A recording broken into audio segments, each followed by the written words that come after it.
So, hello everyone. Sorry about the extremely long wait. A lot of technical difficulties and spicy food was involved. And as you can tell, the video and everything is just fracked up still. Lagging and everything is working extremely badly. So anyway, I hope we can get this rolling now then. So this is adventure number 2. This is my own adventure. We just finished the prologue, which is a standard adventure for Trudvang Chronicles called Taking Patrols, and I think everybody did pretty well. But now I've been preparing this horrible piece of adventure. This is my first adventure ever. First time GMing my own things. So I hope it's okay. I think it will be fine. We'll see. This is kind of like an experiment, I guess. So let's welcome our beautiful people. Hello, people. Hello. How are you doing? I think we're all good. Yeah. So let's start like always and just introduce our characters a little bit. Let's start with Korpli. Korble is a Korpikali elf. That means it's a dark elf, kinda, except not. And he's a magician, and everyone knows it now. And magicians are bad. Yeah, I think that will suffice. Right. So it's kind of like a secret if you're a magician, but you guys didn't really understand that, so you kind of told everyone. But that's fine. That's good. I mean, we eventually came out amongst the group, and luckily the non-magicians were fine with the actual magicians. Right. You've got your characters here as well. I put them out on the board for you guys. The other guys I call you, because you don't have a name or anything. Yeah, the others. With the Order of the Trolljager, the other group. Yeah, the cool guys. Cool guys. You're like the odd squad, right? Yeah. A-team and the odd squad. Right. So, next we have Bodgear. I'm Bodgear. He's just a Stormlander. He's a human. He grew up around here, but he didn't really get taught anything, so he might as well have not grown up here. But that's just a ploy because I know nothing about the world. Don't tell anyone. He's learning. He's kind of a blacksmith. He's decent at it. He's a decent fighter now. He's gotten better at it. And yeah, he's kind of just going with these guys because he's got no real plans, and they seem decent. Also, contrary to what was just said, he has no idea Corbley's a magician. Right. Corbley might think he does. He knows Mana is because he was like, "Look, I can do magic," to my face because I didn't believe him. And then, but Corbley, he does not know because he's not that smart. And yeah, that's him. Cool. That's Bodgear. What about Mana? Mana is a troubled character who's he was supposed to be a priest of the tenets of Ned, but then he discovered he had magic and was about to be executed, so he fled from his homelands in the Westmark, fled all the way to the Stormlands on the other side of the continent because he really didn't want to get executed. And he tried to master his magic. And during the latest escapades with this odd troop, he refound his faith in the one god Gava, and he was blessed with healing hands. And so he's a bit of a conflicted character about now, even though people seem to be fine with him having magic. Yeah, that's Mana. Right. So, luckily, Mana got some magic. Well, some priest magic just in the nick of time when he was very hurt in the beginning of the game. For some weird reason, I don't know why. What happened? Game balance, you know. We definitely didn't add that suddenly because we lost a player or anything. So that happened.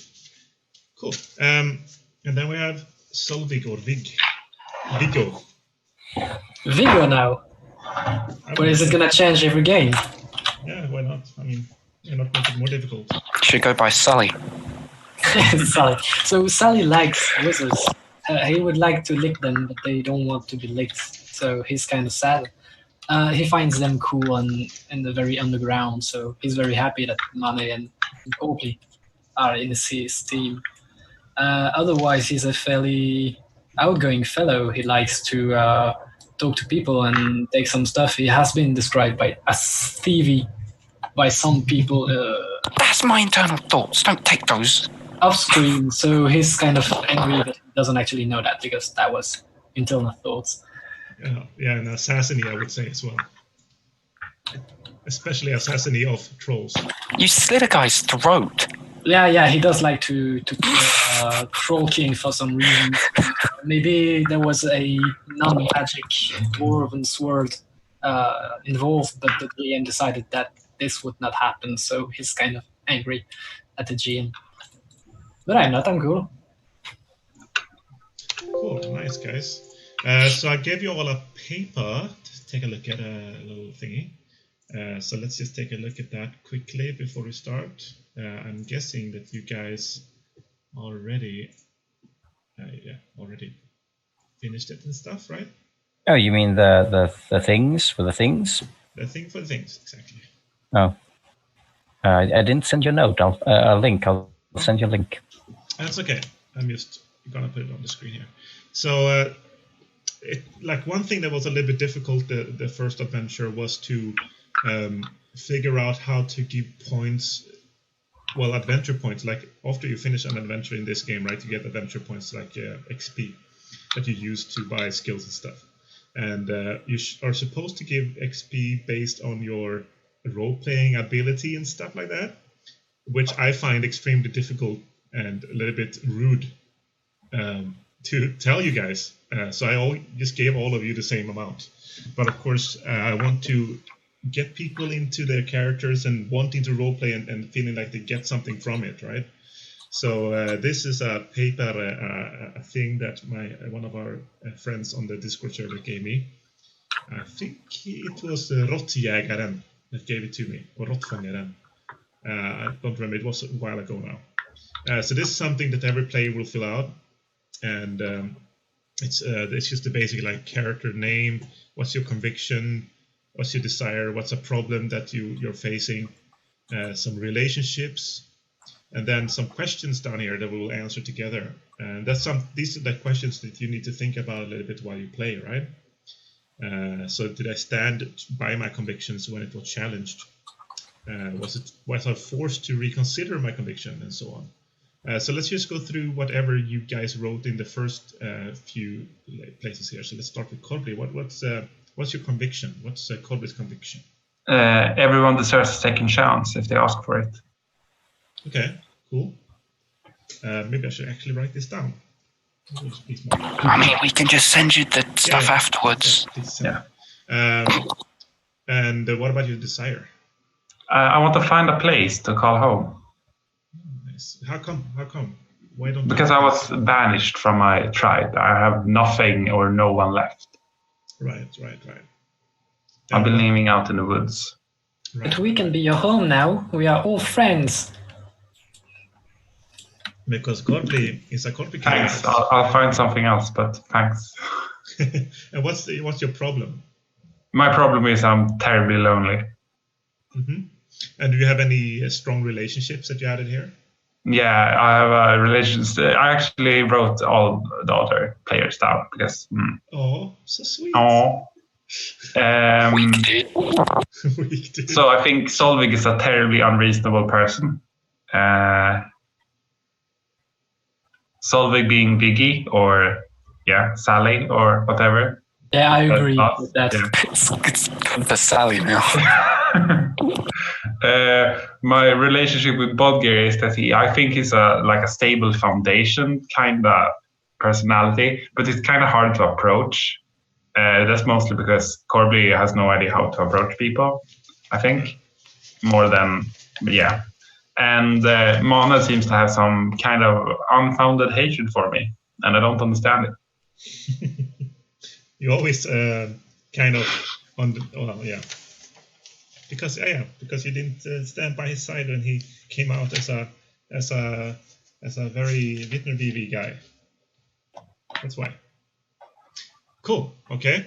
Nice. And you took a look at the questions and stuff, I guess. So perfect. Yeah. So what about Bodgir? What's your conviction?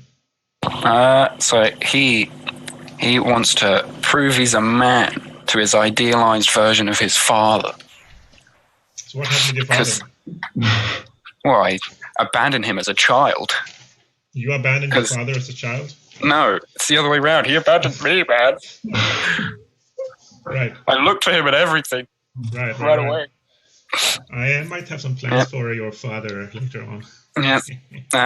So yeah, he wants to prove he's a man, you know. Mm-hmm. And then I kind of edited it a little bit because I thought that single desire, one problem wasn't enough. It's a little shallow. Mm-hmm. So I put it as a goal and then a step, you know, towards, and then an issue with said goal. So his goal right now is to visit the dwarves.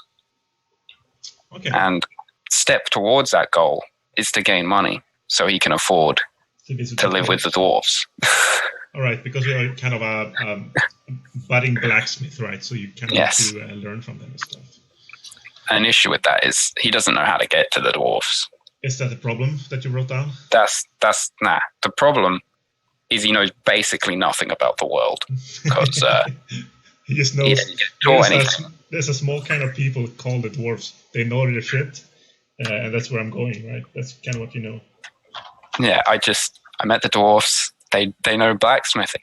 I'll go there, apparently, because I know just as much about them as I do where I live. And then I got more than just these guys, my relationships. I got my father, who's just called father, which shows that we really have a good relationship. Mm-hmm. That I don't even know his name.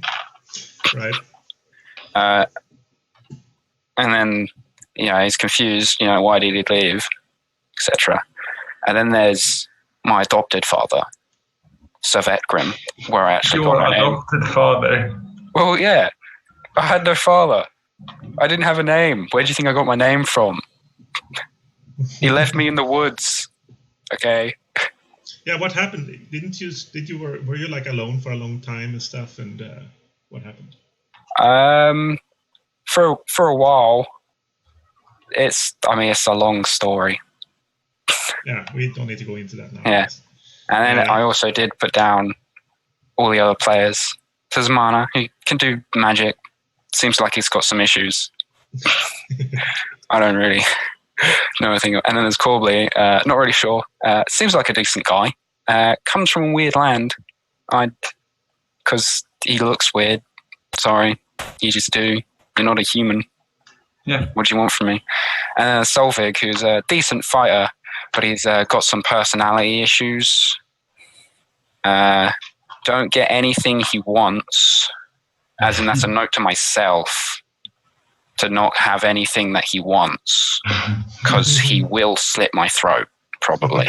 And I love that Corbly's weapon of choice is a massive broad-bladed spear with two-handed spear. He's a very weird kind of assassin. Like no daggers or anything like that. Mostly I mean, he does have one.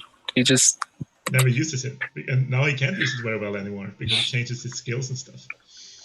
So that's interesting. Cool. What about Mana? What's Mana's conviction? Well, Mana is a bit of a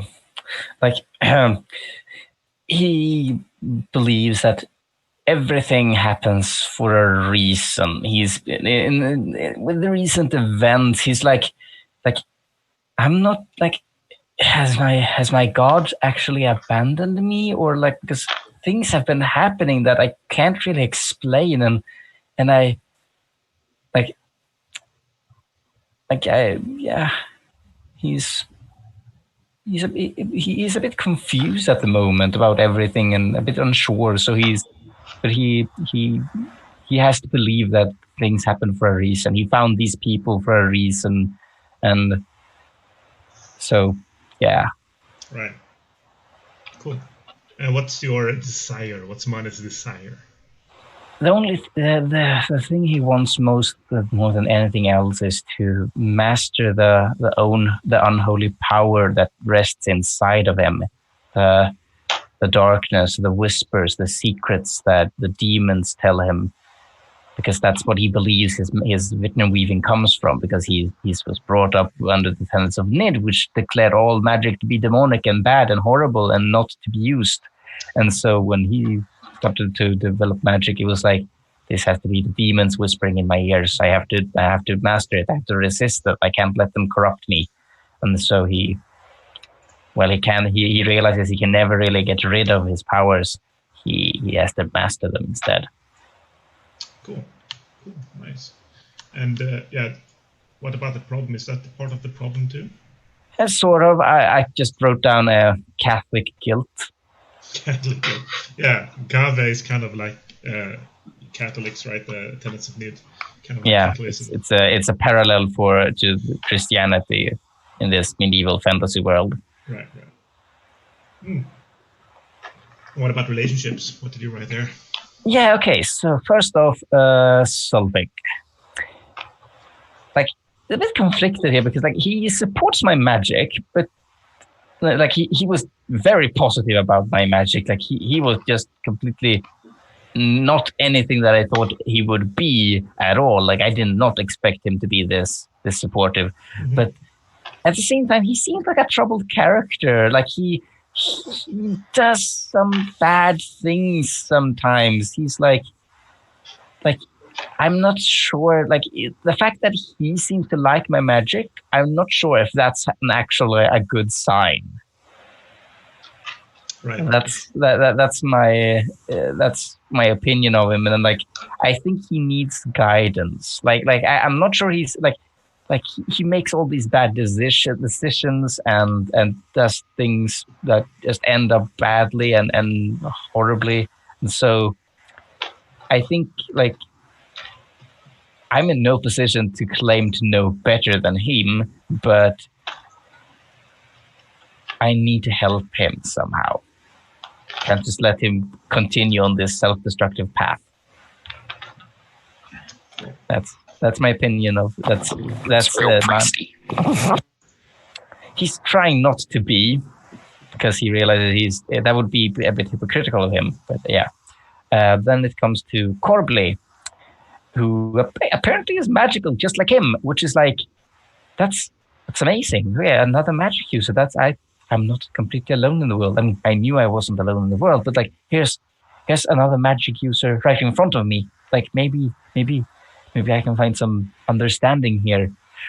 But his magic seems darker than mine is, and if my magic comes from the demons, then where does his magic come from? But he's an elf as well, right? So it's kind of it's very strange. And then there's the fact that as much as it's great to have him to talk about magic with, he refuses to admit to having magic. When I came out to the group and revealed myself and put myself at risk, he refused it.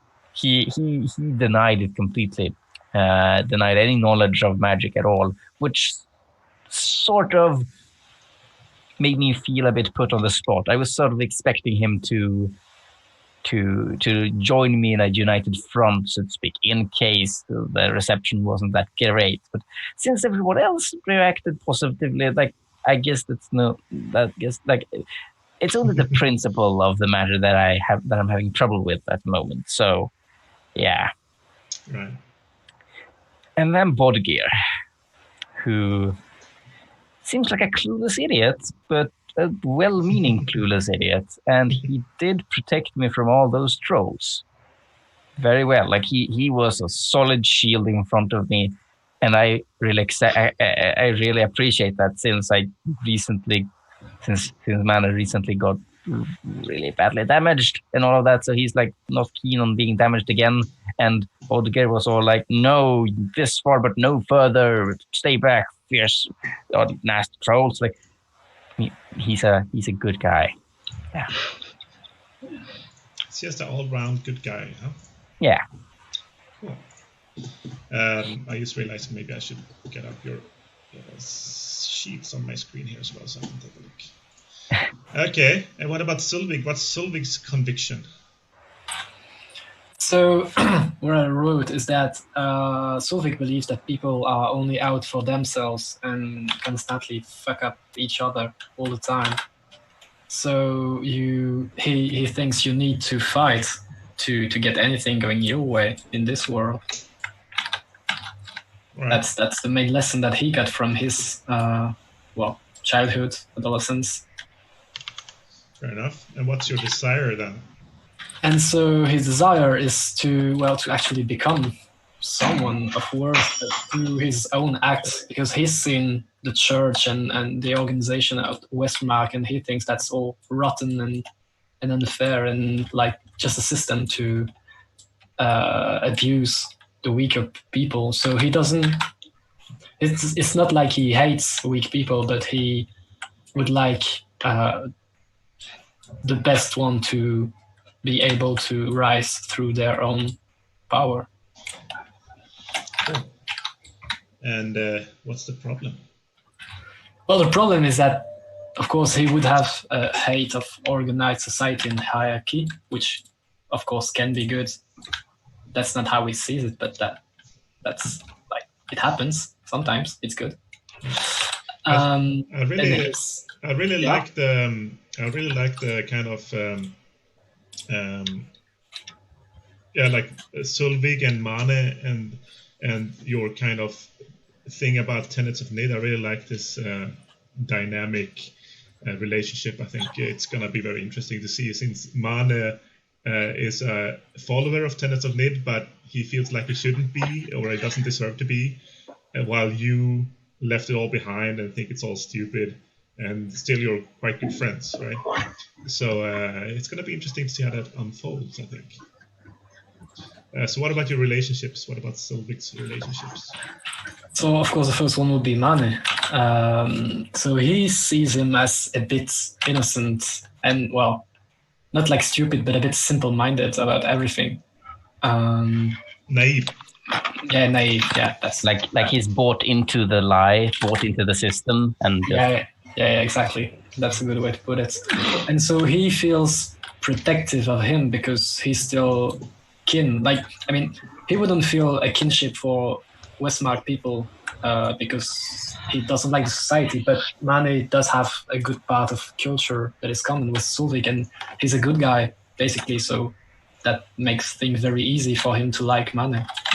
And he thinks his magic is awesome because he, like, tales of magic and wizards and the occult were the only thing in Westmark that made him dream of something better. So Mane having magic is like the gateway to everything awesome and like the other possibilities that most people don't have. So he thinks that's cool, and he's very angry that Mane doesn't like that because he thinks that he could become something really great by accepting his powers. And the fact that that's the church and his belief that keeping from doing that is just like the worst thing, the worst reason in his mind. Right, so that even gives an even stronger conviction that that's all bad and wrong. Yeah. So he's like a victim in his eyes. But a willing victim because he has faith and everything, so it's like tragic. Cool. Then Bodgir, well, as everyone said, is fairly reliable. He thinks he makes a good ally, even though they don't always see eye to eye, which is probably an understatement. And Bodgir, as far as I remember, has been generally fairly supportive in planning, like when they planned the attack on the troll barrel. He did not think that Solvik was crazy like everyone else. Well, that's how I felt, at least. I don't think he was that disgusted by the troll head thingy. Or at least he wasn't like doing, oh no. It was just weird. Yeah, it's just weird. I mean, he wasn't like very outspoken about it. So, I mean, Solveig could have interpreted that as like, okay, we'll see what happens, which is much better than the other guys did. So yeah, he thinks Gary is okay. Corbly, well, he doesn't really know anything about him. I mean, he knows that he's a magic user because he has sharp ears and heard everything between Corbly and Magne. But he did not really pay attention to who said was a magician and who tried to hide it because he doesn't care. And so he doesn't really know him. I also wrote some stuff for NPCs. Kaltian. Solveig thinks Kaltian is admirable for being such a strong leader that works alongside his charges. Mm-hmm. Right? He's not afraid of getting his hands dirty, and so that's something to be admired in Solveig's thinking. He has kind of a relationship with the Hird of Kaltian because he tried to impress the guard captain because, well, basically what he wants is to get a foot into that brotherhood of honorable fighters. Right. Because that's like a good thing in his opinion. And then Magne, well, he actually dislikes Magne for two reasons. The first one being that Magne asks for others to save his daughter instead of doing it himself. So he's kind of lazy, maybe scared, maybe weak. And it's not like he's trying to be better. And he also dislikes him because he refused to give him his sword. Although clearly he's not going to do anything with it. So it's like willfully keeping someone or something from realizing its potential, and that's like being just destructive for the sake of being destructive. All right, cool, nice, interesting. So yeah, that's one thing I want to say, that don't be afraid to add like NPCs to your relationship list as well. Of course, I haven't really been a great portrayer of the NPCs, perhaps, so maybe they are just like grayish, mushy cannon fodder for you guys. I mean, we haven't had much interaction, right? If you don't count like killing trolls with your weapons, but so it's all right. I'm gonna try to get more interactions with NPCs now and get into it a little bit better. But you know, like I said, I'm new to this, so it's kind of difficult. And all the NPCs are gonna be pretty much similar to each other. But I'm gonna try my best. So hopefully you will get some nice relationship with the NPCs. But for example, the dwarves could be something for Bodgir. Maybe you want to make a relationship with the dwarf, the captain of those dwarves, right? The big brother, this kind of thing. So who knows? So awesome. So last time you guys went to the troll burrow, you killed the king troll. Well, it's not a king troll, but the troll king. Did you kill his son as well? Yep. Yeah, we did. Oh, yeah, you killed everything. Yes. And you I remember because Solveig tried to become the new troll king by killing. I forced us killing everyone, basically. Yeah, but and I also dove him into the fire and took more damage than he did. Right. Yes. Exactly. That was a good part. But you can reset all of your stats and stuff now. Like you don't have any damage or anything anymore. And you managed to save. Huh? I've taken so much damage. It's okay. Because you were clinging to the roof. I've never been damaged at all. Right. That's supposed to be like that, right? Since you're a magic user. So you guys saved Sola, Magne Bite's little daughter. You took her back, and you just got your reward for doing this, and they're having a feast in you guys' honor. kind of reminiscence of how the first adventure started with the feast after the harvest. But it's kind of it's a joyous affair, but there's almost nobody on the farm at this point, right? Because everyone already went for the assembly meeting. So it's pretty much just it's Magne, it's you guys, it's Sola, and it's Sola's two older brothers, like the youngest brothers, they are playing, fully playing, just running around in the longhouse while you guys are eating, maybe eating some scraps once in a while, and not listening to the father at all. And their mother is dead. I mean, she died when she gave birth to Sola, and you guys know about this already. So the father is trying his best, but it's kind of difficult to keep these little kids in check. And he kind of, you reckon that he kind of thinks that it's fine, you know, like they're just playing a little bit to finally have their little sister back, you know. The two brothers, they seem to be around 12, 13, something like that. One of them, the younger one, he has like dark blonde hair, just like his father, and he seems quite shy. And the older one, the 13-year-old, he has bright red hair, probably the same color as his mother had, and he seems a little bit braver. And they're playing with some stick swords and stuff, trying to fight, kind of normal Stormlander kids stuff. And while this is happening, you guys are just eating and talking and making plans for the trip ahead, right? Because Magne asked you guys to come with him and be his temporary hird on the road to the thing. So so that way you could take a faster route that would be a little bit more dangerous. I mean, of course, he doesn't really understand Mane and Korbli and how they could be warriors, but since you guys all survived going to the Thrall Burrow, you must be warriors in your own regard in some ways, right? Even though you can't really understand it. How mistaken one can be. So as you talk with him, he kind of asks you guys, so I need to know who is your leader, he says, so I know who to give orders to, and I need to know who's the leader of my hird. So he asks you guys, who is leading your group? It's more of a union. We don't really have much of a leader. We kind of discuss among ourselves.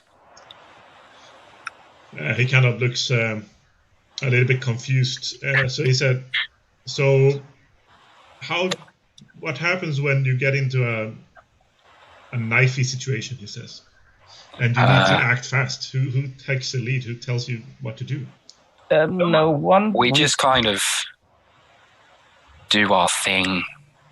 Yeah. Once. Well, we can't have that. We can't have that, can we? Now, since I'm hiring you as my hird for the trip, I need to have a specific leader that I can talk to. He says, I need to have somebody to give orders to. So I know I need a right hand on the trip. So I need. Well, I can do that. If you really need someone because you're more comfortable, I can do that. I think Mane should do it. Mane is probably the cleverest among us. I'm sorry, Master Mane, but you don't really look like a fighter.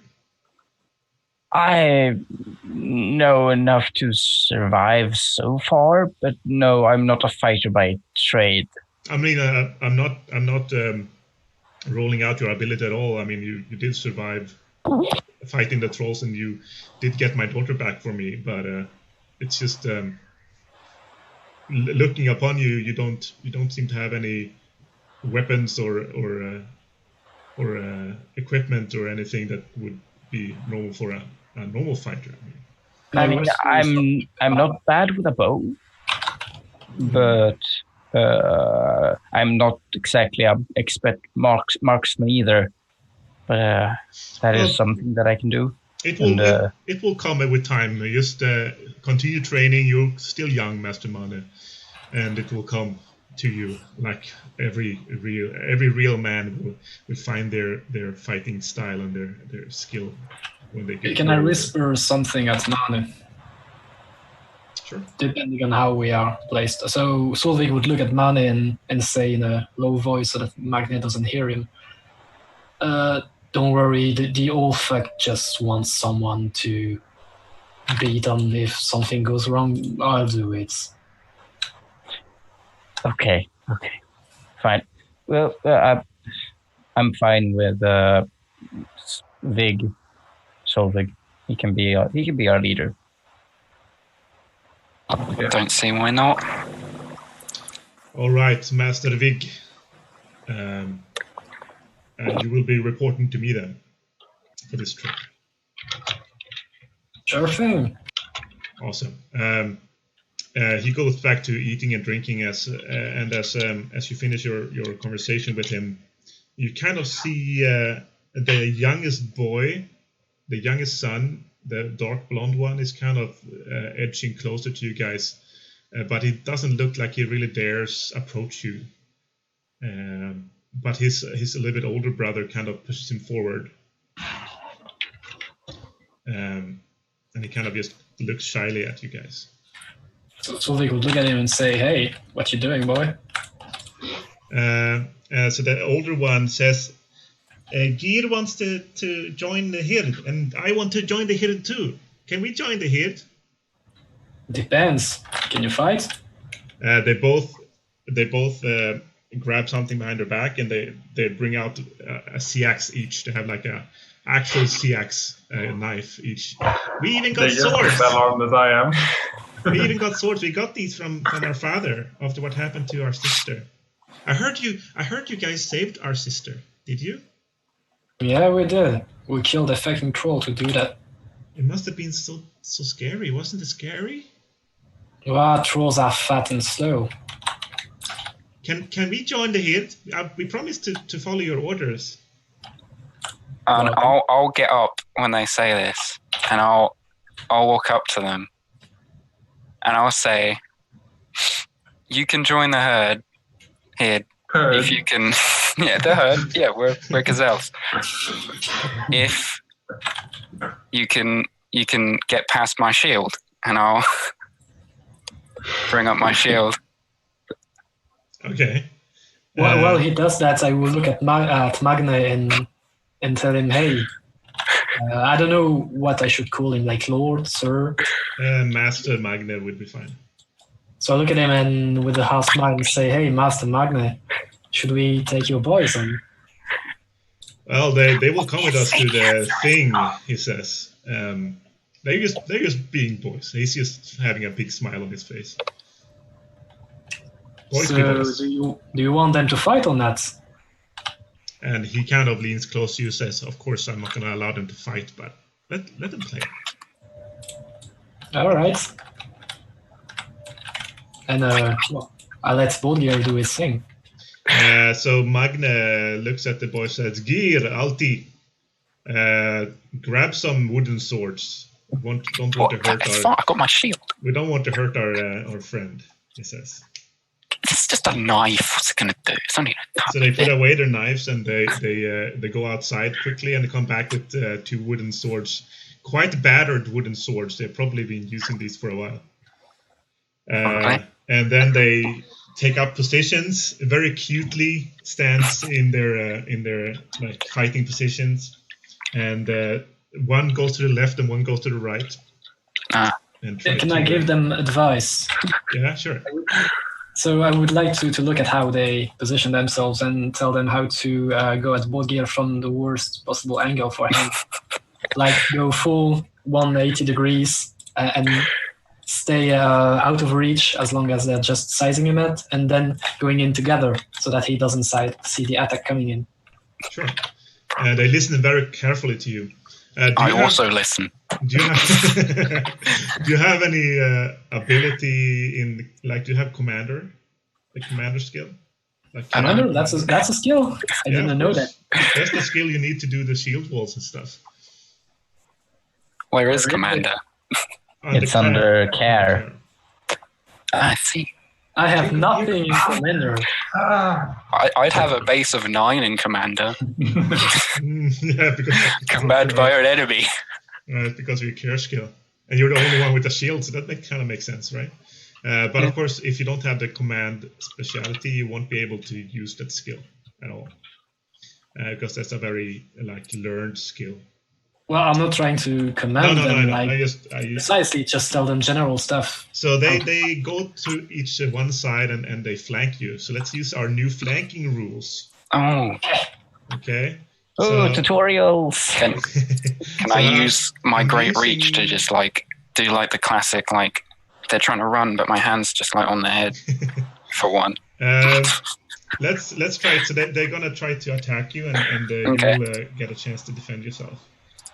So let's see. We have some homebrew rules that I made with the help of some other peeps. And we added quite a lot of homebrew rules, and we're gonna use them as much as we can. But if you forget something, it doesn't really matter. But one of them is flanking. We talked about flanking, and since they are standing to the side of you, they will get a +5 points to use on their attack. So let's do that.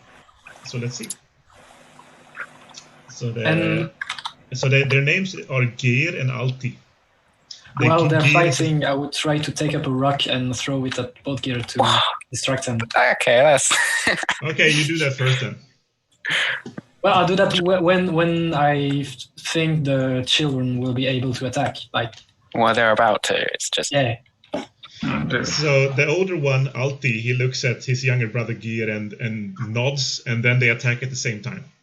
So Right, let's see yeah. if they have. Do they have any attacking ability? we'll find out. Which is why. They have 5 CPs. That's more than I have.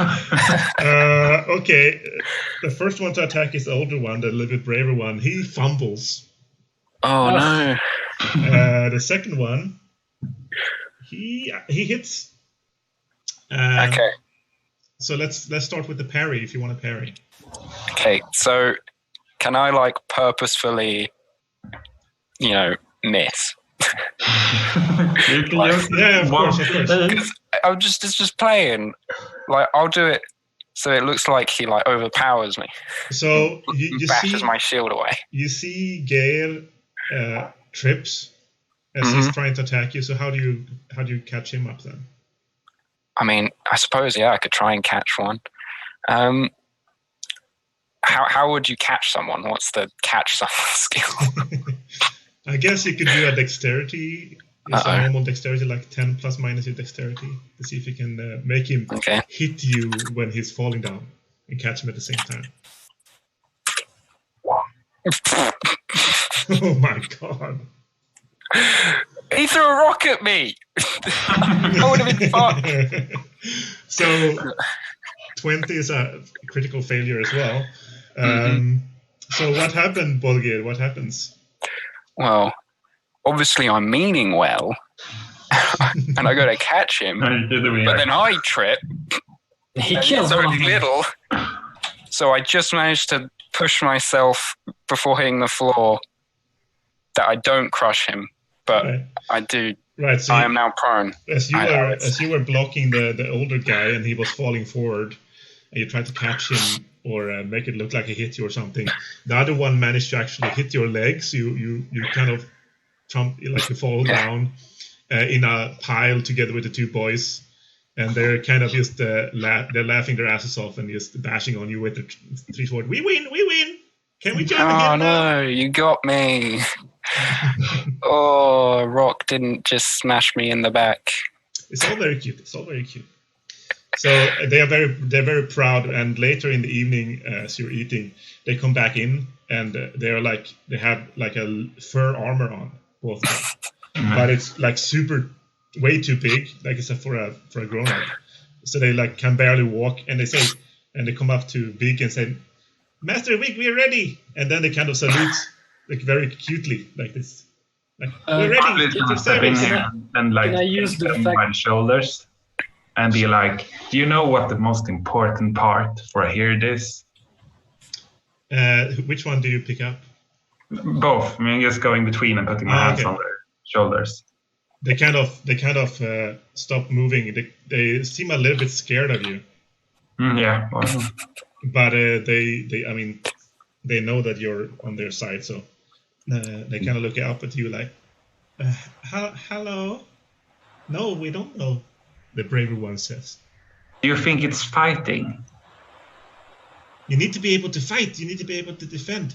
We can't You let the need to be trolls able to take our defend. sister You are again. right. Defend is the most important thing. And who should you always defend? Our sister. Yes, your sister or the master. Oh, yes, of course. Yeah. So since you won, you are part of the herd. You should always be and protect your father. Oh, usually father protects us. Yeah, but now it's your turn.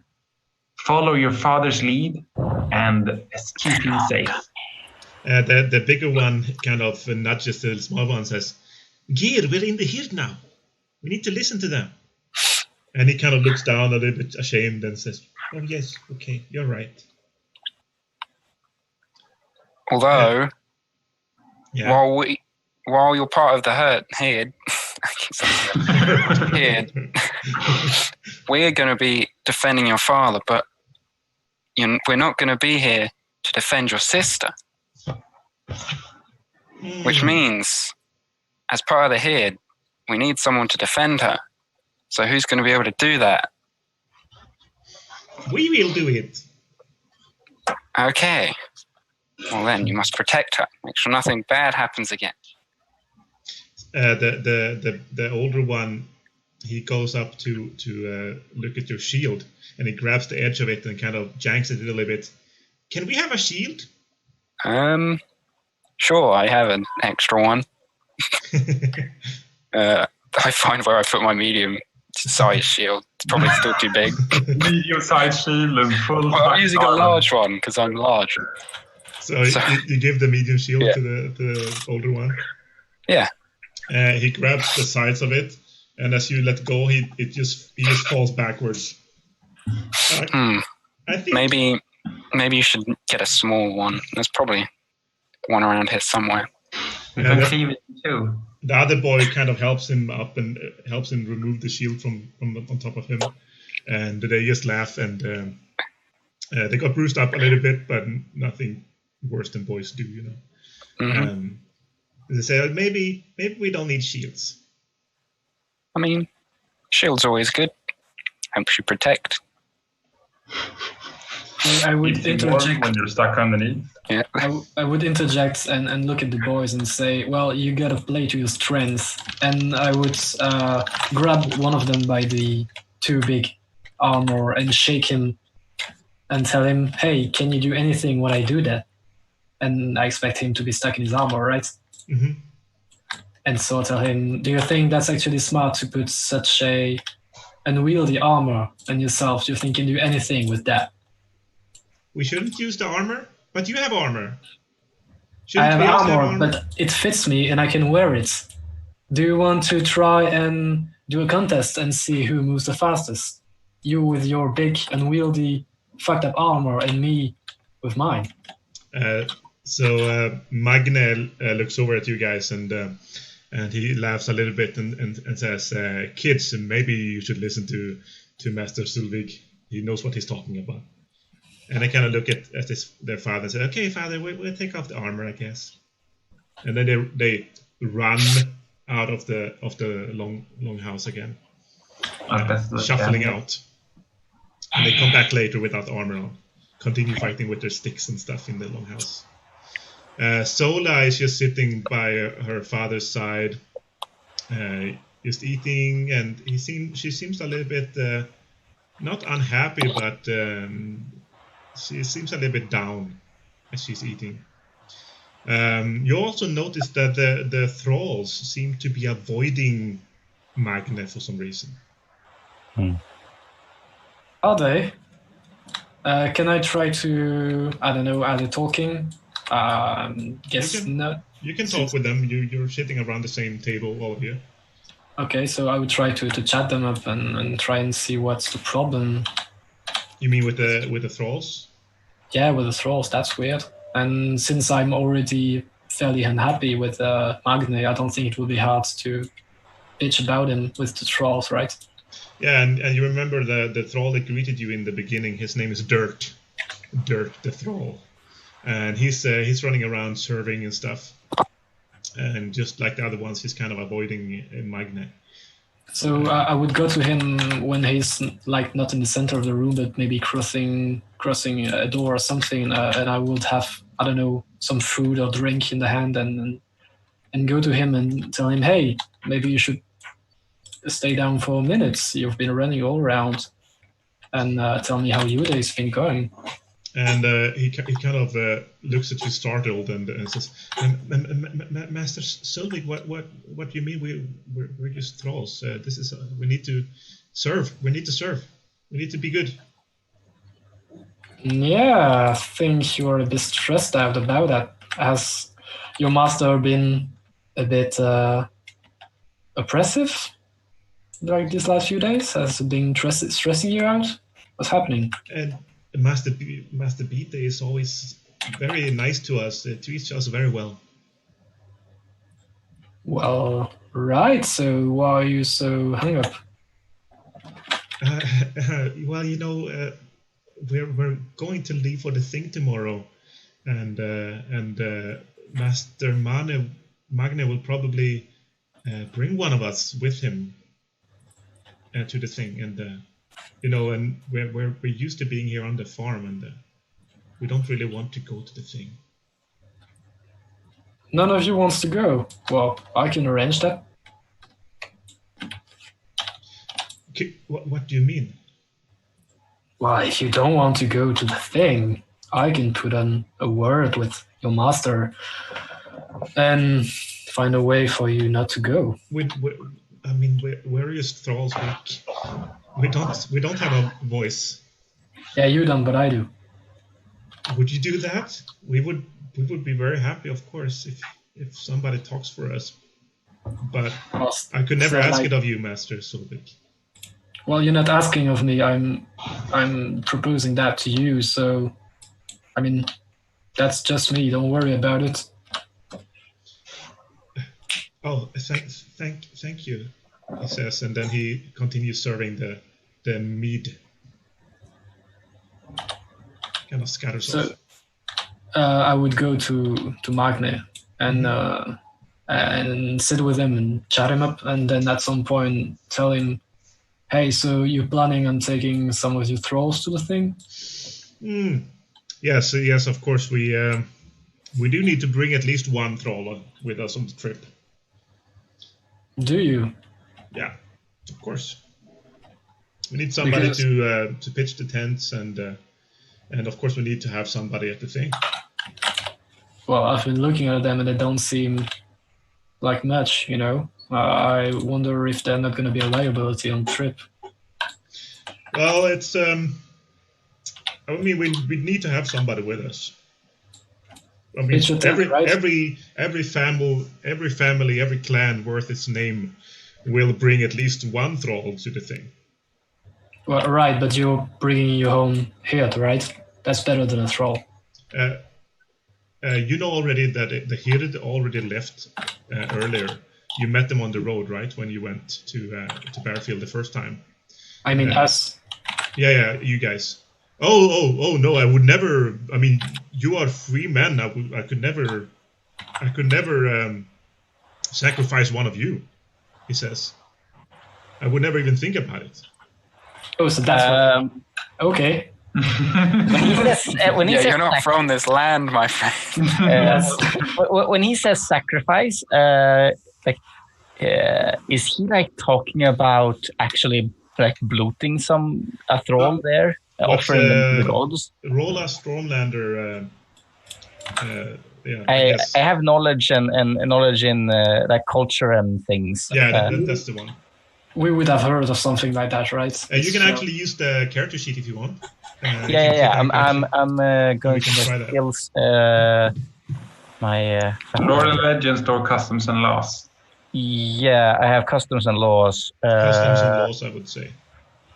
Nergus, knowledge, Stormlander, customs and laws. Yeah, there. Okay, you didn't succeed, right? Wait. Input value modifier 0. Let's see here. Fuck. None of you.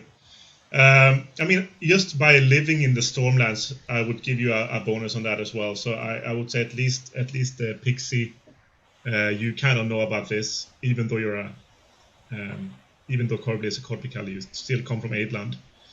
Yeah.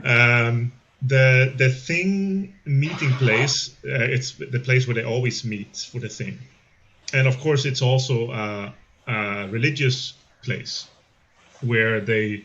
It's a big religious place, like maybe the main religious place in Ejdland, and that's where they sacrifice to the gods. And of course, if they have a big meeting like a thing, they will sacrifice and give thanks to the gods.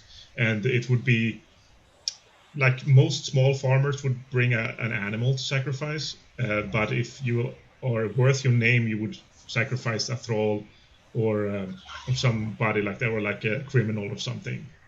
And sacrifice is supposed to be willing, or is that another ritual? It will be willing. It won't be willing if that's Willing. as well. Yeah, but it is willing because Their property, it's... Yeah.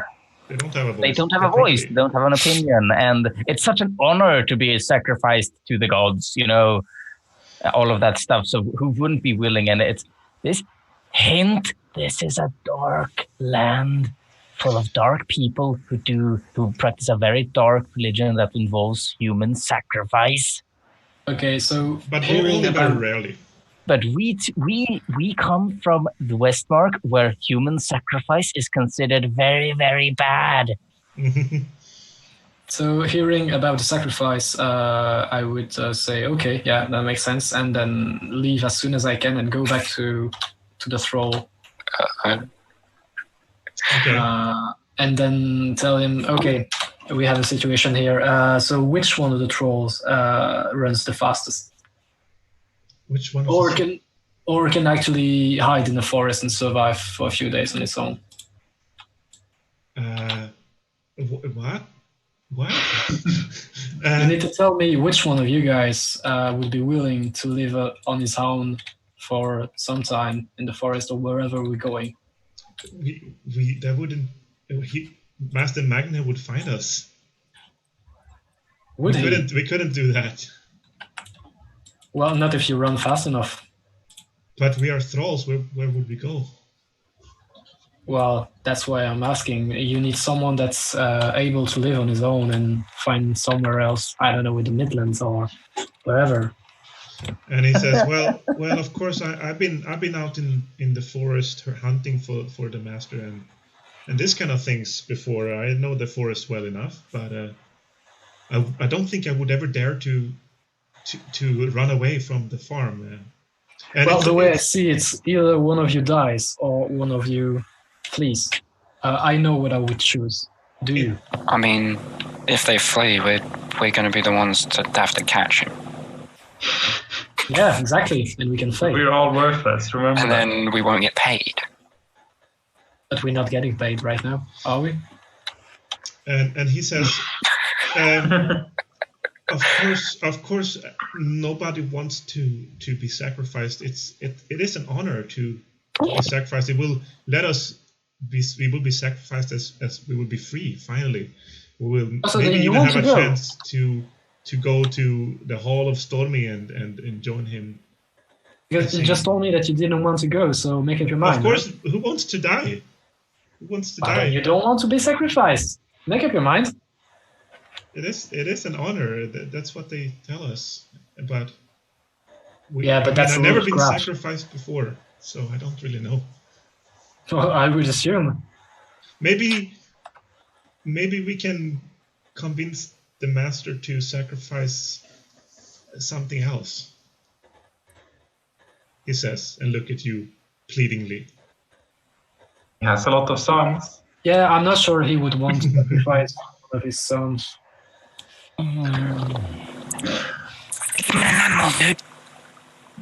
The sword. The sword. What the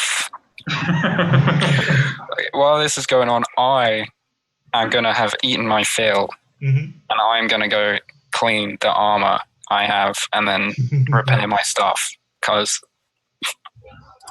that is something I would do. Right. Your filthy armor that you took off from the troll or something, right? Yeah. If the troll is not making up his mind between wanting to live and wanting to be sacrificed, I would just look. You have to choose for yourself. If you don't want to man up, I can't do anything for you. So go back to me when you have decided. Okay, he says. So let's take a look at the repairing rules, huh? Oh yeah. I got to roll a success based off my skill, and then because I have 2, I would repair 4 per hour. Okay, per hour, right? Okay, yeah. Let's roll for it.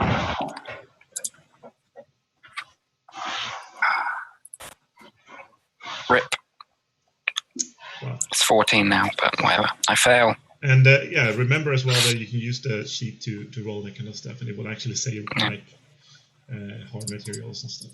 It's pretty nice. I'll look. But that's 1 hour spent, and you didn't repair anything. Another hour. Yeah, you have a few hours, I would say, before you need to go to bed. So modifier. So what do you put in the modifier for the sheet then? Did you just put nothing in the Okay. Hey. All right. So you repaired 4 points. 4. What? And you repaired your armor, I guess. Yeah. That takes all 4 off. And then I have 3 spread out over 2 different things left. Right. So another hour. So of course you go out to the workshop and join the grumpy blacksmith out there. He's also a thrall, by the way, the blacksmith. Sacrifice the blacksmith. Oh, don't stop meddling with other issues. Hey. All right, cool. So another 4 points. So you spend about 3 hours out there, I guess. And then I still need to clean it. You did that at the same time. Hey. And clean. It's repaired. The blacksmith is helping you out a little bit, and it's getting darker and darker at this point. It's time to go to bed and stuff. I would like to. Me.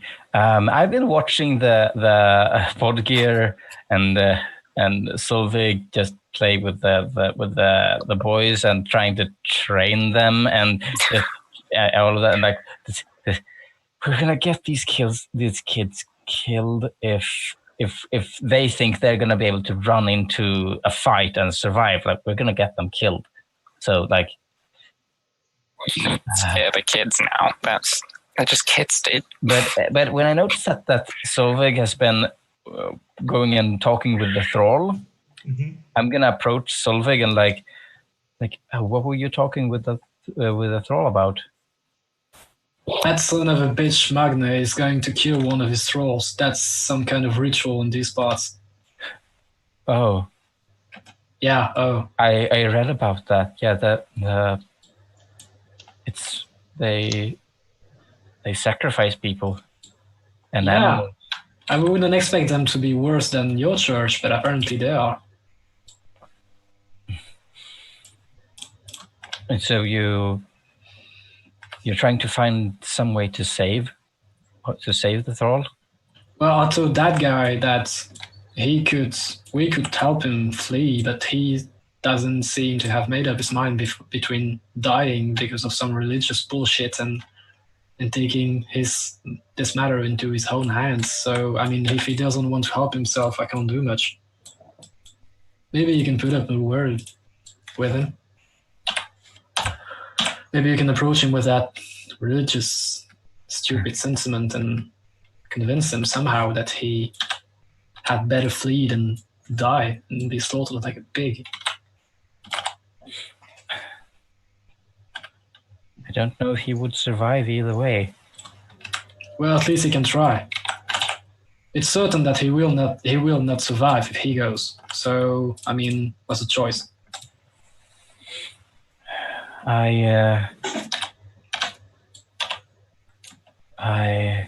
Do you want him to die because of religion, Magne?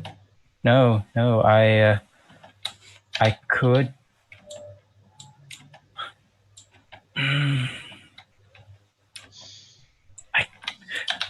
I could hide him. And I whisper this to Solveig, like stepping, off to. We've been talking off to the side, so that Magne can't actually hear us, like no one can hear us. But Right. I could hide him.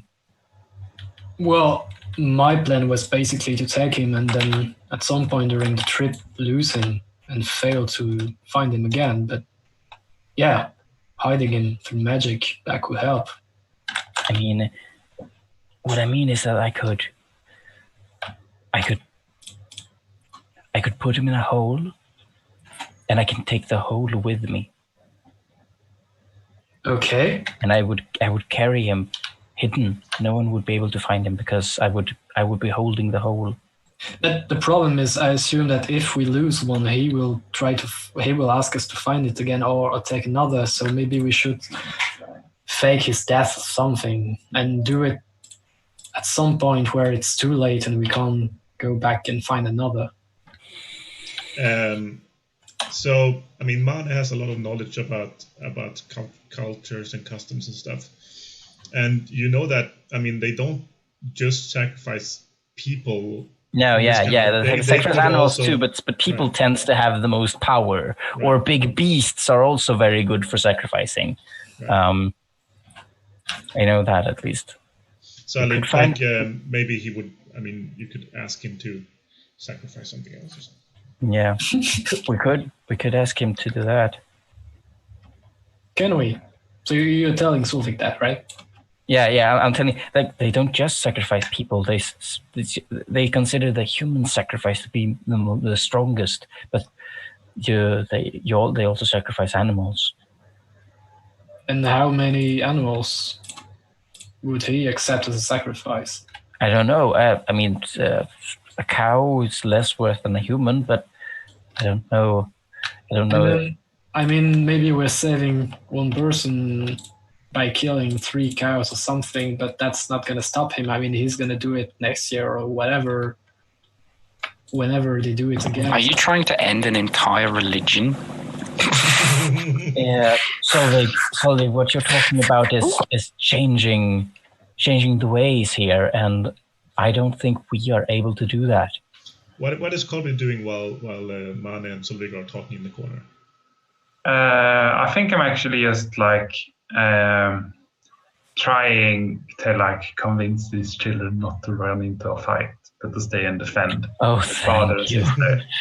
God bless you. Last time. What do you mean, guys? I already got them to defend the little girl. Yeah. They seem to be quite intent on being their little sister's protectors. And they actually already stand on the sides behind the sister, like at attention at this point. Yeah. Holding their hands on their little daggers. Okay, that's good. Then I am actually gonna focus on the sister instead, since she seems like bored and I don't know how you described it, but yeah. And I was thinking maybe I could teach her some simple words in Elfish. Maybe she would enjoy that. Okay, sure. So let's roll a learning or something like that. Yeah. Learn, see if she can learn something. I suspect that's on the care. Knowledge, I think. I don't think there's a teacher skill, right? Teaching skill. No. So I'm thinking if you have a learning insight teacher, for example, or something like that. I don't have any insight, but I guess I'll have the base value of knowledge. Yeah. Perfect success. Great. She actually learns much more than you thought she would. Yeah, I'm focusing mostly on nature words, okay, like rivers and forest, trees, oak. Cool. So yeah, you guys. She seems to be much happier after learning some Elfish, and she said, "I never imagined I would meet an actual elf, Master Corbly. How come you're in our lands here?" Oh, I come from the Copper Woods, so I'm not from far away. And she looks very excited when you say that. I thought that was just a story about elves living in the Copperwood still. No, we're real. Are there many elves? There's quite a few. There's not as many as there are humans. There's more elves than there are people on the farm. Why don't you come out and say hi sometimes? Oh, they're very shy. So why did you come out? I'm not. What? Like, I guess he's asking, how come you left the forest and came here? Yeah, and I'm clearly not answering that question. Okay. It's my view. Yeah. I'm being coy about it. So yeah, she just asked you some questions about the culture of the elves and how you live, and if you have a father and mother, if you have any sisters and brothers, this kind of thing. Yeah. And she seems quite excited, and she managed actually to learn quite a lot of words about nature and like how to say hello, this kind of thing. So she seems very excited about it, and Magne is kind of looking on and having a nice big smile on his face as he sees his daughter is enjoying herself finally, and she seems to be eating a little bit more healthily as well, as she's happier there. And after a little while, she kind of says, "Can I tell you something, Master Corbly?" You can tell me anything, young child. I'm a little bit sad about the troll. That's okay. He was pretty nice to me, you know. Yeah, but you're happy that you're back with your parents, right? With your father. Of course, I mean, I wouldn't want to stay there my whole life, but it was fun, you know. We played some games, and he was nice, and then he died. Yeah. I know you did it for me, but how I am an elf? Yes. What do you think the difference between us is? You have pointy ears. Yeah. They move quicker and have less health. We state obvious things too. And I saw you do something very. I don't really know what you did, but you were walking on the roof or something. Yeah, I wasn't talking about that kind of things. How do you think I'm different as a person? I look different, but do I think differently? I don't know. You're the first elf I ever seen. I only heard about you in stories, but in the stories, the elves are always very, very wise and they say you live much longer than us. That is true, and that's why we're wise. But what I'm trying to say is that I'm still think exactly like you, though, and the troll thinks exactly like you do too. Mm. And well, there's nothing wrong with that. That's basically what I'm trying to say. And you should always think about what's the difference between how people think and how people look, and why some people think that's bad. She seems to be thinking about that for a little while, and then she looks at you and looks you in the eyes and says, "Yeah, I guess that makes sense. I feel better now. Thank you, Master Corbly. Don't worry about it. I'm happy you will come with us on the trip." I'm happy too. So Mane and Sulvik, you're still talking about solutions for the thrall problems. And as you're talking, Bodgir is on his way back from the smithy with his newly repaired armor. Yeah. And kind of walks past you guys. I guess you're kind of standing just outside the longhouse. Bodgir, wait. Wait. What? We've just heard that the Magne, he's going to be taking one of his thralls to the thing, and he's going to sacrifice them. Okay. Like, kill them. Yeah. And we're trying to figure out a way to stop that. But we can't set them free because we just hunt them down later. And we, like... Why is this a problem? They do this all the time, guys. I know, but maybe we don't know dirt. I was with another one, blacksmith. I don't remember his name. They're slaves, guys. Remember. What are you gonna do? Well, we could kill Magne. Absolutely, but that doesn't solve the problem. Now you've taken the thrall who was going. What you know? What happened to the thralls if you killed Magne? They get sold and go to someone else, and they'd sacrifice them later. Why can't they become freemen? Because they're slaves, guys. It's just, look, you could pay for their freedom probably. You could buy them, all of them, but it'd cost you a lot of money. Why the fuck haven't they risen against the master? I mean, have you seen them? They're weak. They're weak. They live oppressed. And a thing though. Question to the GM here. Mm-hmm.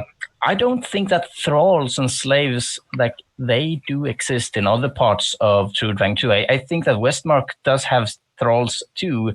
They just don't sacrifice them. I mean, slavery is probably a pretty common thing. Yeah, I'm not really sure about Westmark. Like Westmark is a bit more civilized, but I mean, I would think so. I mean, if you look on real life history, I think I've read somewhere that instead, like they keep slaves from like.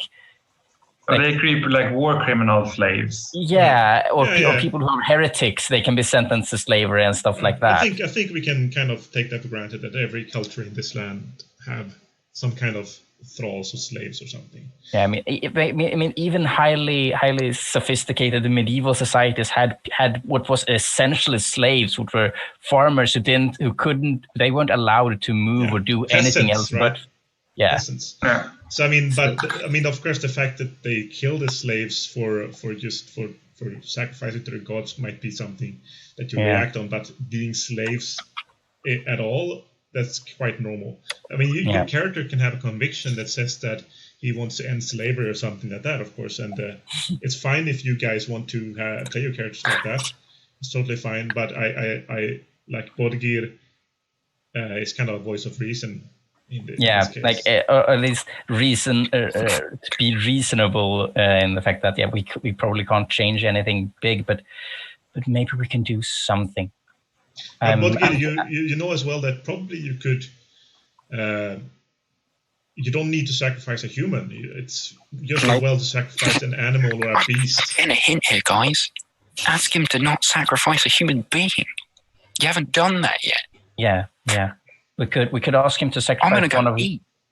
We could ask him to sacrifice one of his animals instead. So like, we could try that, and maybe we could.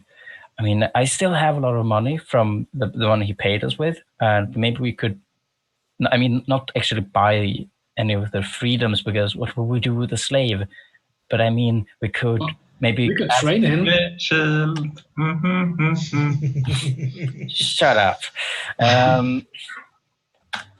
I think maybe we could ask if he doesn't like the idea at first. We could say we would pay him to take an animal to sacrifice instead. I won't pay for these fuckers. If they don't want to save themselves, I'm not. Well, I won't. So like you can't just killing him won't be solving that won't work either. Well, it would save them, and then I hope that they would. No, Solveig, it wouldn't save them. It wouldn't save any of the thralls here. What it would do is make all of them masterless, and they aren't in a position to be masterless. They would, as Bodger was said, they would just be bought up by someone else, or they would be killed or something else. we can't just kill Magne. But maybe we can save one thrall this time.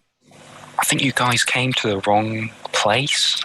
This is just how it works. We escaped one type of social issue. Now we have to deal with another type of social issue. I think we're taking the adventure off track a bit.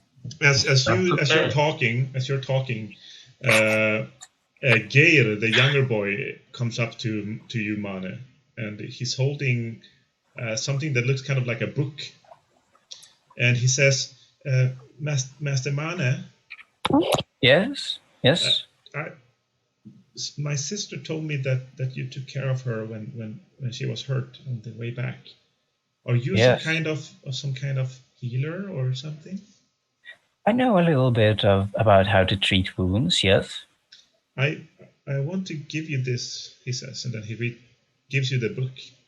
Oh, thank you very much. And I look at the book. What is it like? You can only read and write your native tongue, right? I'm actually able to read quite a number of languages. Just let me double check here. Where is it? Fuck, where is my character sheet? Oh, there it is. I'm pretty sure I can actually read rock. I think so. I also added to your character sheet in the game. Yeah, absolutely. I can read and write rock, yes. On the front, it's written in a very bad handwriting. It says "Flower Book by Geir." It says on the front. So it says like this. That kid knows more than me. Yeah, I'm a bit surprised. Like you wrote this book? I used this book to practice my writing with my teacher. Oh. Do you like it? Well, I open it and read a bit and yeah. On the first page, you see there's a pressed flower. Yeah. There's like a black heather, and there's like comments on it and stuff. Yeah. So it says in also very bad handwriting. It says, "This flower, very beautiful, made my tummy ouchy. Don't eat." It says. And as you flip, it says the next one is another flower. This one is like a brown looking clover, like a fork clover. Also pressed, and it says, "It gave me my very first imaginary friend. Now my head hurts." It says. And then another one, it says, "Oh, do not eat. Warning, warning. I went boom boom in my pants. Do not eat with carrots." Yeah. And then it says smelly on another one. It says on that next one, it says, "Throw away or maybe put in Sola's dress." And then he. So this just filled off pressed flowers and different things, and just some comments from his experiments. Yeah, this is a wonderful book. You're a very clever boy, aren't you? My father says so. And then he runs away. Wait. Oh, he stops and looks back. I want to tell you something. Come here. He comes back to you. And I crouch down and I so that I'm on the same level as him. And so I know that you're and he's the younger and the more shy one, right? Yes, yeah. The dark blonde one. I know that your father and your brother probably tell you that it's important to be strong and brave, right? Of course. Yeah. But you know what? What's even more important sometimes? No, what? To be clever, to know things. I know things. Yeah. And am I next to them? And probably some depends. I mean, he came up to me and we were talking, so yeah, you're probably there too. Yeah, so as he says that, I would tell the child, yeah, he's right. You gotta be smart. Yeah, because all raw strength, you can't always solve everything that way. There are always things you need to be smart about. And I think you're a very clever boy. So I think you're gonna be fine. You're gonna grow up to be a fine boy. Thank you, Master Magne. I'm Well, as long gonna as be you even don't smarter. kill yourself. I'm sorry, you two were talking simultaneously. I didn't hear anything. What did you say, Solvik? So I would tell the boy, well, you're gonna survive as long as you don't go and kill yourself like a moron with that oversized armor and those wooden sticks. He kind of looks scared, a little bit scared at you. What? I will be good. I will learn. I will be better. Yeah, don't be stupid. Okay, he says, and then he runs away, starts playing with his brother again. So I'm gonna take that book and very carefully keep it because that's a very sweet boy. That's adorable. Cool.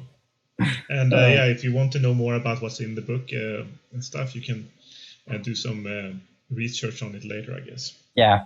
I'm gonna read it on the trip. All right. So if when you guys go back in, well, are you done with your conversation, by the way? Yeah, pretty much. Like I'm gonna tell Solvik that I think I'm gonna ask him about it tomorrow before we leave. Ask Magne or ask? Yeah, I'm gonna talk to Magne tomorrow about not bringing one of his thralls, to bring something else instead, maybe one of his animals. Well, if one of the thralls wants to get his thumbs out of his ass, then I can help, but otherwise, it's your turn, mate. Well, thank you for listening to me. Okay. And I'm gonna go inside and finish for the evening. I'm not gonna do not much of else. Yeah, do that. I've got a busy and then you follow me. And you're gonna lead a rebellion of the slaves and kill all the masters, break all the colors. Are you saying this? No, I'm making Game of Thrones references. Yeah. I don't know what you planned, Rekishi, but I would like to do one last thing. Mm-hmm. I would like to try and find a way to sneak in where the sword is to take a look at it. The sword is hanging above Magne's head in the longhouse. Oh, okay. Together with some shields and stuff. I can actually look at it just by looking at it. And yeah, of course. So I would go to Bodgir and ask him, hey, blacksmith, what do you think about that? Is that a good sword? I think I remember looking at it before and failing, but I mean, I can try again today. Sure. It's... Roll a hard material one if you want, and see if you can notice something about it.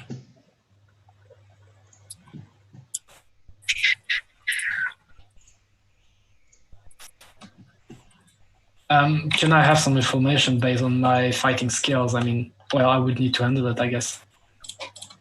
Like, just is it a good balance? Does it look sharp? Stuff like that. 9 out of 14. I hope. Right. So Bodgir managed to roll his roll. So it's an extremely well-made weapon. Mm-hmm. Like way above your skill at this point. You reckon that you would have to spend your whole life studying blacksmithing before you would be able to make something like this, if you could ever. It has a beautiful... It's a very finely crafted sword. Yeah. Seems about it, though. It's just a really nice sword. It has like a very a beautiful... like the hilt is kind of made of bronze, and it has some carvings in it. The pommel has like a small, it looks like an eye with some snirkly things around it. The blade itself it looks like Bodgir, you would think that it's probably dwarven made. And it seems to have some kind of runes on it as well that you don't recognize if you don't speak or read Futark then. I can't read at all, so... Yeah.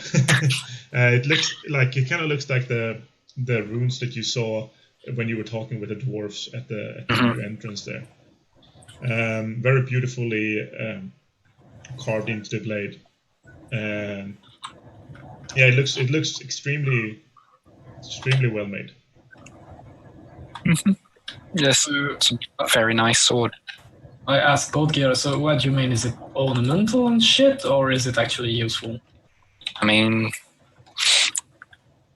you could probably use it as a sword, but It's not any good. I mean, it's a nice sword. I don't know. You wouldn't really It's know a nice until you dwarven hold it, like you can't really tell just by looking at it.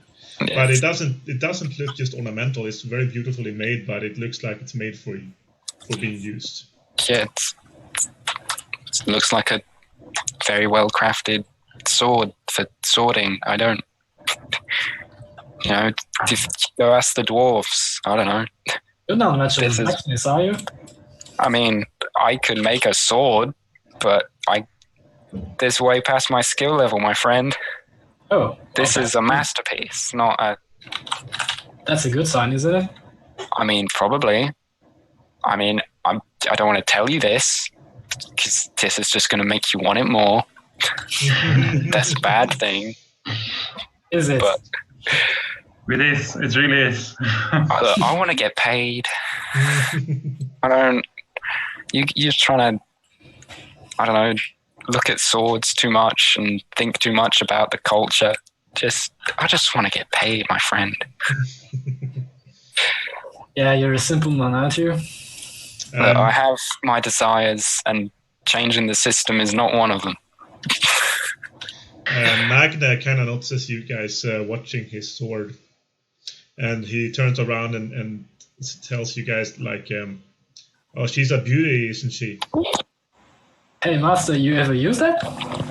Of course, this is our family's sword. It's been in our family for many generations, longer than our current memory. He says. Do you know the my dwarf who father made it? and my grandfather both used them in the wars, and I used it to defend the farm many a times. He says. It's a beautiful sword. It's my most prized possession. After my children, of course. Do you know the dwarves who made it, or did it just kind of too long ago? You think it's dwarves that made it? I mean, obviously. Obviously dwarven. No human could make such a... The only thing I know is that my much distant relative in the past got it from somebody. I see. Maybe he was an adventurer or something and found it somewhere. Or it's been over 300 years since. I mean, you could probably get someone to translate the runes on it. They're obviously dwarven, but I can't read them. Yeah, I guess if we ever meet any dwarves, I've never even met a dwarf myself. He says.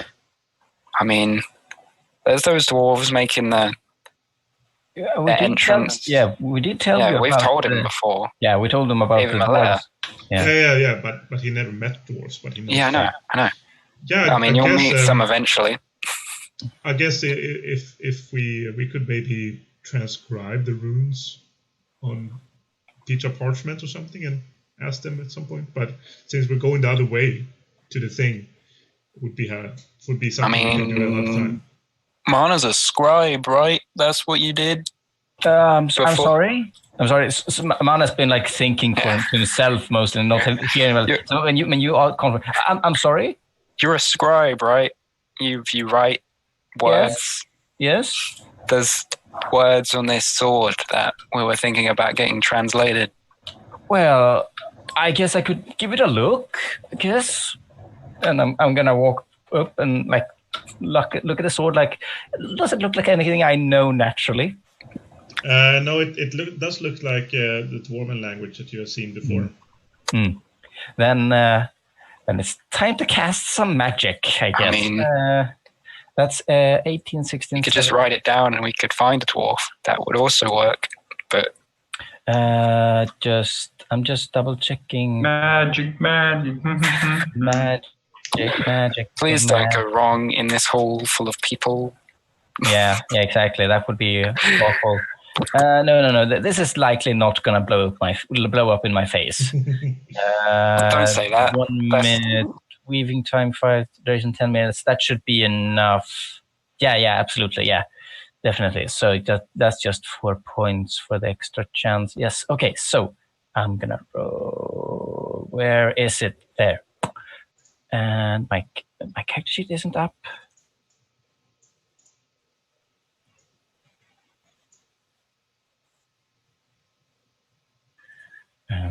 Spells. Just gonna cast. Wording.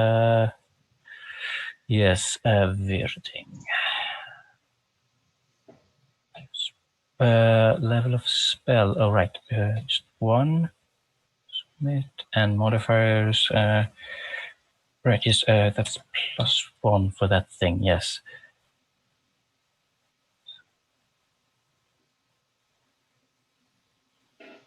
Wait, huh? Versus 0. No, Nice. it should be versus 17. Okay, well, that's fine then. Yeah. +2 +3 times 2. So Yeah. you concentrate a little bit, and you see the letters transform into Rona in front of you. And like 1,000 kilometers away, down in a cave, 2 dwarves somewhere suddenly don't understand each other, and you see it says Dreamer. Dreamer, as in dreamer. Yes. Ah, fascinating. Yeah, the runes here, Master Magne. It seems that yes, your this sword was very much made by a dwarf, and these sigils here translated, it's the dwarven word for dreamer. Interesting. He kind of thinks to himself a little bit. Thank you, Master Magne.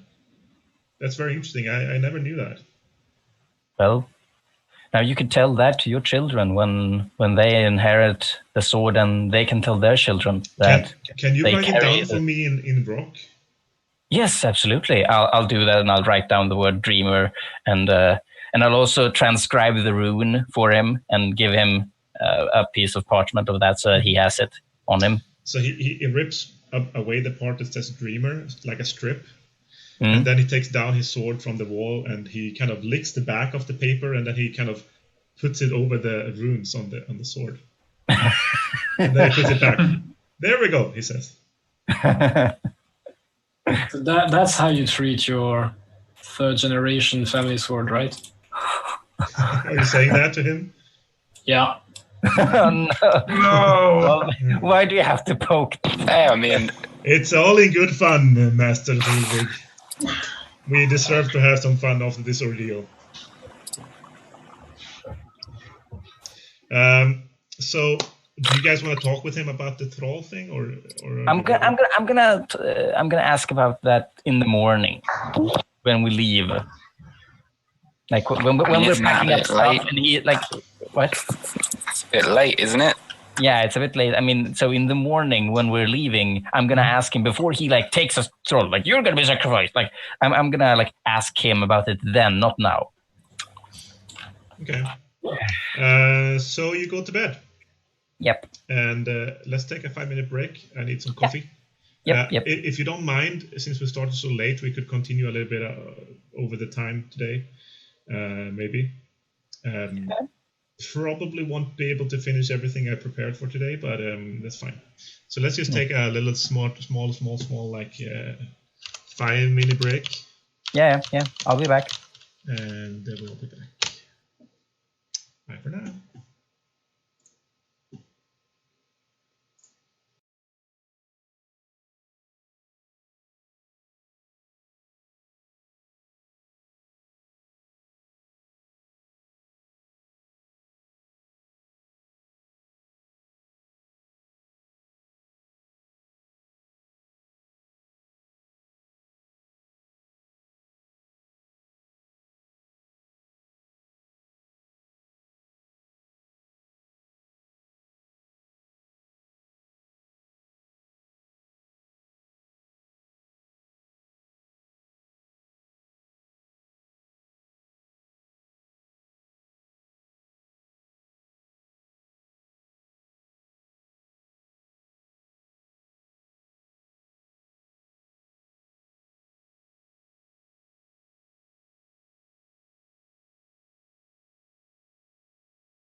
All right, then we're back again. Welcome back to the stream, everyone. Let's write a message. Welcome back to the murder of Magne. I don't think I would travel with you if you murder him. There you go. Everyone is eating. Perfect. And I'm drinking my coffee. Okay, so you go to bed. You all sleep in the long hall on the benches with some furs and stuff. It's quite comfortable, especially after living in the wild for the last few days. It's been about 7 days since you started the first adventure, and this is going to be the 8th day now. And in the morning, the thralls have already prepared a wagon with some provisions. There's space enough for all the children and maybe 1, 2, or 3 other people. Magne greets you guys in the morning and tells Solvig, "Okay, Master Solvig, I need one person to drive the cart, and I will let the other. You can either decide sit on the cart, or I can lend you some horses." The trolls are taking up Magne's own horse. It's a big battle steed, and he has Dreamer on his back, the big 200 sword, and he has like a chainmail, I think. Chainmail armor. Let's see what I gave him. Gave him. So when in Great Days, that's also the armor that I have. So I mean, chainmail is quite uncommon in the Stormlands. It's quite good armor. Yeah. So he has like chainmail with like fur underneath and stuff. It looks ready to go. Someone just joined us. Someone just joined us? Yep, here on Zoom. Too soon, man. Brian from Group 2. What the fuck? Did that screw up the windows? Corp is normal, bodyguards is normal one. No, actually, it didn't. That's not the first time this happens. Maybe I should remove the link. Yeah, Potentially. that's the second time this happens. Indeed. I don't know why they do it. I don't know. Let's remove it from Discord. Okay, so there we go. Removed. Okay. So he's ready to go, and he offers 2 of you horses to sit on. The rest, the 2 other one can sit on the cart if you want to. And he says, Solvig, Master Solvig, I leave it to you to organize our traveling formation, he says. Okay, so the traveling formation. Okay, so what do we have? So we have our team of 4, and then we have Magne, and we have what? Okay, so let's see here. It's Magne, Sola, Geir, and Atli, and you guys, and what looks like a female thrall that you don't really know. Okay, so it's just civilians and then us then. Yeah. Okay, all right. Well, and so Magne has a horse, and he's kind of a warrior, and the children are what in the cart then, or do they have their own? They're all in the cart. So they all fit in the cart, and then we can put how many people? Probably 1 driver, and maybe you can fit some more people in the cart if you want. Okay, so I go to our team, and I told them, okay, we can have 2 horses, and then we probably can fit 2 people on the wagon. So I mean, can any of us ride a horse? I can't. I can't. Like everyone can basically ride a horse, but if you want to do any fancy maneuvers, you need to have the skill. It's not like swimming. I should be able to stay on a horse. I mean, that's what I was supposed to learn, so I did not really go very far in that, so I'll take a horse. Worst case scenario, you can always drop from the horse. Should I take the leads on the wagon then? Well, you did that last time and it worked, Sure. right? Sure, okay, so Mane is driving the wagon, And Solvig is on a horse. Bodgir and Korpli, I would assume Korpli would be on the wagon with Magne. Yeah. And Bodgir, well, either you walk or you take that horse then. Guess I'll take the horse. Probably fall off. It'll be a fun experience. Well, you just have to clinch your buttocks. That Right. should do it. So how do you travel? Like Magne will lead in the front of the group, I guess, and He wants to lead. He's gonna be in the front. He doesn't need to lead, but he will be in front of the wagon. So I guess I'll go behind the wagon. Well, are you able to listen in and see if people are following us, or should I do that? Like, take the back and try to be careful about. I mean, we're going to need a person on the front to do that and a person on the back to do that. So. Okay, all right. Well, yeah, then I guess take the back, I'll take the front. Yeah. Okay, so Solvik rides up next to Magne in the front. Bodgir takes up the rear, and Mane and Corby on the wagon. Yeah, everyone else in the wagon, basically. But before we leave, before we actually set out, I'm gonna approach Magne. Master Magne. Yes, Master Mane. I have a request, if I may. Sure. What's the matter? I understand that you are intending to bring a thrall to the thing, to the assembly, and sacrifice them. Yeah, I decided on this one here, and he points at the woman. What does the woman look like? Quite young, quite good looking. She has black hair. She looks like she might be a wild folk woman. I ask you. Yeah. Oh, okay. Yeah, the slaves, remember? How do you think they get slaves? White folk, they're a fairly white folk, right? Wild folk are the people living up in the north, and they sometimes live in forests and stuff. The wild bronze are like an offshoot of wild folk. She might be a wild bronze as well. Okay, so while Mane is talking to Magne, I would go to the girl and talk with her. Okay. She looks quite sad. Well, The girl looks sad, right? Mm-hmm. yeah. Okay, so I look at her and I tell him, so you all right with being sacrificed then? It's my duty, she says. Is it though? She just looks at you. So you're one of these wildlings thing, right? I don't even remember. I was born on Barefield farm. My mother's told me sometime before she died. She told me that she once lived in the forest. Okay, so you come from a people that lived on the forest and hunted to survive and wage wars on the Stormland people, right? I guess so. I mean, my mother didn't really tell me much. I guess she didn't really find it to be necessary. We're thralls now, so. Well, you don't have to be, you know that, right? What choice do I have? Well, I don't know. You can take up your stuff and go live in the forest. I don't know about the forest. I had never been in the forest even. And would you be willing to learn? It's a little bit late now. I'm going to be sacrificed in the thing.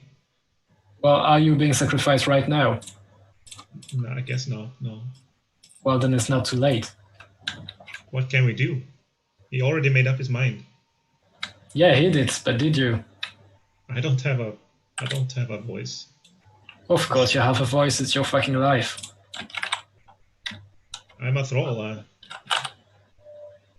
Well, do what my master tells me to do. What can I do? You have 2 hands, you have 2 feet. I hope you have a brains in that thick skull of yours.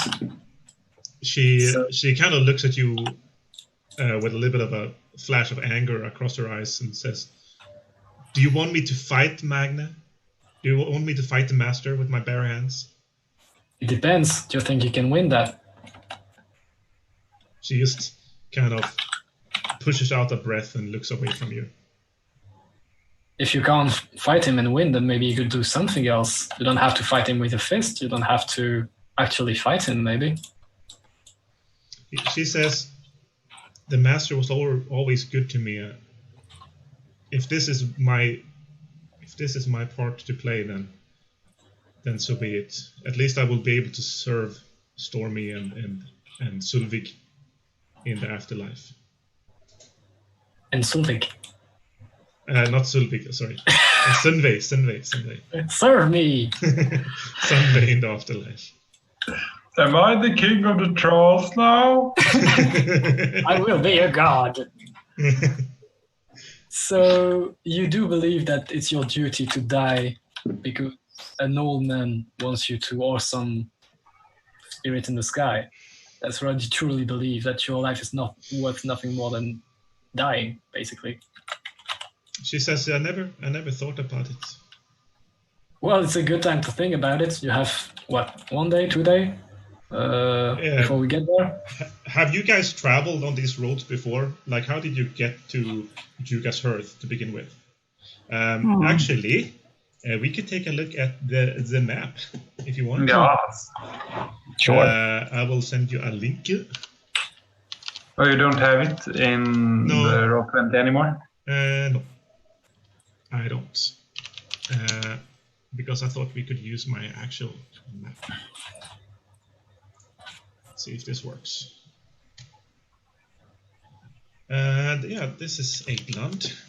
I will send it into the chat in Zoom. And I guess I could also send it in the Twitch chat if somebody wants to join. There we go. So I'm going to add. I can't find anything on Zoom. If you go to the bottom, there's like a chat. Yeah, I'm in the chat. But I can't find anything. Oh, he sent it to me privately. Oh, really? It's automatic, I guess. I got it. Can you send it again to everybody? Let's see if this works. Ah, there. Let's see. Can I even?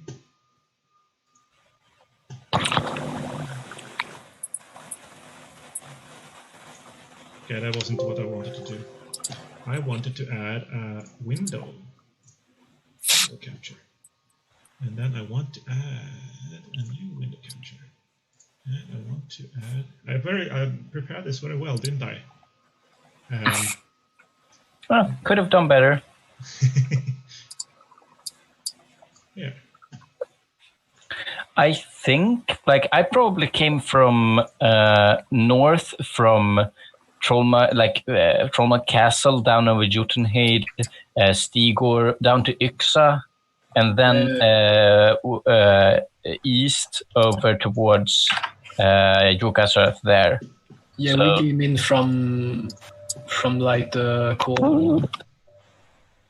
What is it, like the Troll Mount? Yeah, it's the Troll Mountains so far to the west. Trollish Mountains and the countries of Dane. That's where we came from, and then down south from there. So yeah, and to end up at Juga's Hearth without ending up at Barefield Farm first, then it makes sense that we came from. You could have ended up at Barefield first, but maybe they had enough people to take care of the harvest there. So. I mean, I think I probably came from Yxa and then to Juga's Hearth, and then but then we're gonna go south back down south, and then we're gonna go to not the Bronze Hills, but the thing. Oh, right. So it's just like barely skating through the Grim Hills. Right. So that's kind of why I'm asking you guys, because there's pretty much two roads to go to the thing.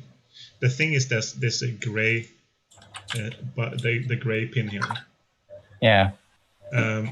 So you probably came on the new road. If you hold over the road going straight west, that's the new road. It's the one that goes to Bronze Hill village. That's the old road.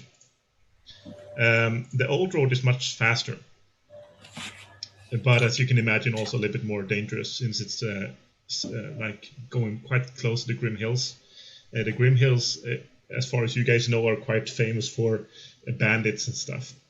And that's kind of why they made a new road between Yxa, Grim Village, and the heartland of Ejdland. Because even though it's a little bit out of the way, it's much safer and more inland on the plains. So they just, But I don't know if anybody came through the old road or if everybody came through the new road. I'll say I did not. I just went straight out of the hills, I think. So, Corbly, where you came from? Yeah, you came from the Copper Woods. So I was probably like moving on the east side of the hill up to Middlesbrough and then to Jukisarch. Yeah, exactly. That's probably. I'll say I came from like northwest down from like Path, East Marquee through Middlesbrough. Okay. I would say, Corbly, you did not go from the north because you see that big river, the Rim Rapids, going through the northern part. The north part of that is where the Wild Bronze live. And the Korpikali and the Wild Bronze are in a feud. Yeah. So maybe Korpikali entered the Copperwoods directly to the west and followed the road that follows the west coast there. Up. Through Name, then. Yeah, Name, and then Name, yeah, exactly. With Middlesbrough and then came up to... I mean, the east side. That makes more sense. Probably. Yeah, the east side perhaps, and went around the whole thing. So you've been traveling through Middlesbrough and the new road on that side.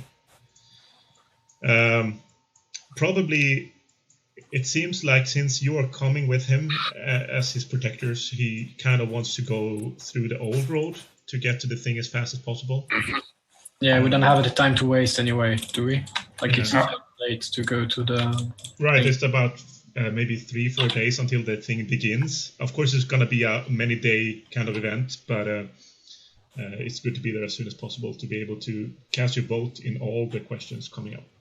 Yeah, there's no question in my mind that we should go through the old roads as fast as possible. Okay, so... But first, bandit country. I can take a couple of bandits, right? Yeah, I mean, I don't know. You nearly got killed by one. and I wouldn't say it out loud, but I do want to see Magne use that sword. Fair enough. Fair enough. Let's see here. Okay. So, yeah, like I said, we're not really there yet, but first off, you take off. I mean, the weather and stuff have cleared up since you came. I don't think Mana had finished his talk about not sacrificing. Exactly. I'm gonna let you talk with him on the road now. So yeah, and I was still with the first off, it's about 2 days ride to. Probably a little bit less than 2 days now, since you're not carrying a heavy laden cart. It's just you and the kids on it, so it's going to be a lot faster. I was actually thinking of talking to him before we left. That way, I could maybe persuade him to bring a horse, an animal from his farm instead of the woman. Okay, well, yeah. So, go ahead. But if we're halfway down the road, then I can't really do that. I'm just saying kind of what. Okay. Master Magne, I implore you not to sacrifice the thrall. And bring an animal instead, a horse or one of your cattle. He kind of looks a little bit confused at you and says, "So don't worry about it, Master Magne. We have a lot of thralls this year. I won't miss one." Yes, I know. I apologize. I come from far away, from Westmark actually, and I think you know that we do not sacrifice there as you do here, and I mean no disrespect, but it would be very horrible for me to see her sacrificed. And I ask you to bring an animal instead. This is for my own sake, and I realize it's a selfish request, and I shouldn't interfere with your customs, but... Do a silver tongue roll. A silver tongue roll, oh. Let's see how well that will go then. That's gonna go well.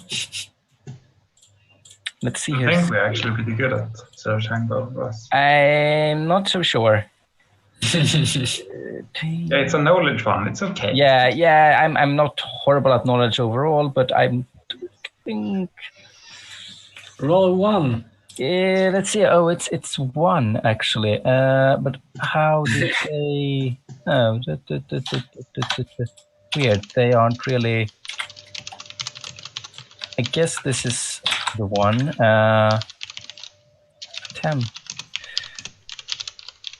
It's a 10. Oh, silver tongue. 8 out of 10.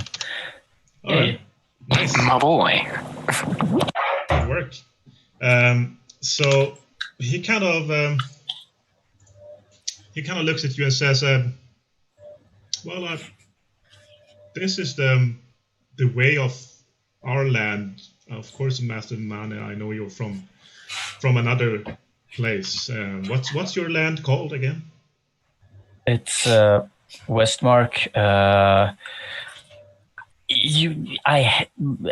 Player here hasn't actually specifically decided which country, but it's Westmark, far to the west anyway. Yeah, exactly. So probably Silvertranden, actually. Probably Silvertranden. Okay, cool. In the north. I think that's like the capital of Westmark. No, Viran is the main country in Westmark. That's where sorry. That's where the Pope lives. Yes, exactly. But Silvertranden is a very strong country as well in the northwest. Let's say that. Yeah, Silvertranden. Yeah. So anyway, I mean, he has no idea where that is, but he says, since you've done so much for me, I guess this would be a small thing for me to sacrifice in the name of our new friendship. And since you saved my daughter, I guess I can be persuaded to do something else. So what do you have in mind, Master Magne? A horse, perhaps, or does he have like other animals on the farm? Yeah, I mean, there's cows and hens and maybe a few sheep, and horses. It doesn't have more horses than. I mean, he brought all the horses at this point. That's what you're riding on now. The rest of the horses were taken by his hild. Yeah, but he said he had like 2 horses, and his own horse and the horse that drives the cart. Yeah. Maybe one of the horses? The horse would not be a equal sacrifice to a thrall by any means, and we don't really have any extra horses, he said, but we could maybe, if we could find some kind of beast, if we could hunt some kind of beast, like a majestic deer, or maybe a bear or something like that, would be an equal sacrifice to a human, pretty much. Maybe we can do something on the way. In the worst case scenario, we can buy an animal as we arrive in the thing market. I'm sure we can figure it out. I don't want to make you Westerners uncomfortable.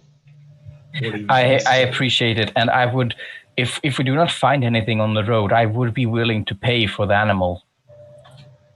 I wouldn't expect any less from you, Master Magne. Thank you. He kind of looks at the girl and says, "Girl, you can go back." And she quickly makes her way back to the farm. So I would just tell the girl, I don't know what's the medieval equivalent of touch the bullet, touch the cleaver, maybe. Touch a throw an axe. I don't know. Duck, like maybe a The arrow missed the bolt or name. something. The arrow missed the knee. So yeah, she goes back to the farm. Are you ready to go? He asks Sylvig. Well, yeah, sure. Let's do this. I think we are ready. You decided to throw Dagger out. That's a liability. That's not gonna hamper us anymore. So yeah, we're as good as we can be. Awesome. And then he starts motioning his horse forward. The first day of travel is quite uneventful. I mean, the weather is quite nice now. It's like a late summer kind of weather. The nights are getting colder, but it's not wintry cold yet or anything. It takes you about 2 days. On the way there, you notice that the farms that before had big pillars of smoke coming from them from the chimneys and stuff, or more than half of them have no smoke coming from them anymore. And you see shield-jarl Einbjorn Lodabrot's farm, the massive farm in the distance, and also there's only a small trickle of smoke coming up. As you arrive to Yuka's hearth, the same can be said about Yuka's hearth. There's almost no activity in the courtyard or anything.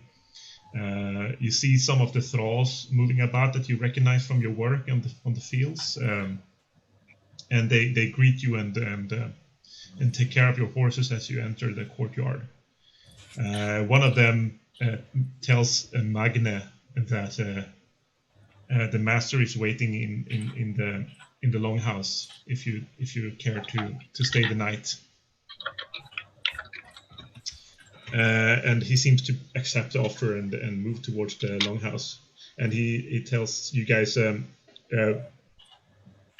do you mind watching the kids for me, or maybe some of you could come with me and greet, see which of the brothers are here. Yeah, I'll come with you. Okay. You guys want to go with them as well? I mean, the kids can take care of themselves. I guess the thralls can take care of them as well. You can all come if you want. So I'm guessing you do. Yeah, fine. So you enter the longhouse that you remember. I mean, you've been there for more than 10 days, and you all slept in there during that time. And on the throne, well, it's not really a throne, but the big master seat, sits a young man. He's a little bit, maybe a few years older than you guys. And you recognize him as Kraltjan's middle son, Trudvang Bite. Where is Carlson? You don't know. You're guessing he went to the thing. But Trudvang, he has long red hair, and the front of his head is shaved in the warrior's fashion. Behind him sits a very beautiful thrall girl, and she's braiding his long red hair. In the corner of the longhouse, kind of giggling and looking at Trudvang, sits a few other girls. They are doing some work with their hands, like sewing something, maybe repairing some clothes or something in the corner, and they're kind of giggling and talking with each other. And looking at the quite handsome Trudvang Bite sitting there, and he's kind of very lazily sitting with his leg over one of the sides of the seat. He seems quite comfortable being there with the beautiful girls, and he's drinking his father's ale. As you guys come in, he kind of smiles at Magne and says, "Oh, uncle, welcome. I've been extremely bored. I'm happy you came here. I need something to think about other than just sitting here. It's nice, I guess, but I wish I was at the thing with my father. Are you leaving for the thing, Uncle? He asks Magne, and Magne confirms they're on their way to the thing. And he kind of motions at you guys and says, I guess you remember my companions. They worked for your father during harvest. And he kind of looks at you guys and doesn't really seem to recognize you at all. Says, oh, yeah, I guess so. Please, take a seat. And then he kind of looks at the girls and says, hey, girls, bring some food and some ale for our guests, he says. So what do you guys do? So I would look at the son, Akasha's son, and say, that's a proud warrior if I saw any. Proud warrior? He says, oh yeah, you know, I killed my first last year. It was one of these dirt blonde little highwaymen that have been running around. It's some kind of gang that's been roaming the hills here. I killed 5 of them by myself, he says. And one of them had a ugly hair lip. He was big and disgusting. I killed him myself in a one-on-one battle. Oh yes, we met some of them, but we only killed 1 or 2. You must be a very strong warrior to have killed 5. Of course, I'm probably the strongest warrior in the House of Beta, he says. Well, it shows. I mean, obviously you're very comfortable here in your house. That's why my father entrusted this job to me, standing behind, taking care of our farm and protecting our flocks. Do you not wish to cast your votes? Of course, I wish I could be at the thing. I'm sure my brothers and my father are having a lot of fun. And there's so many exotic girls there, you know, he says, and kind of laughs to himself.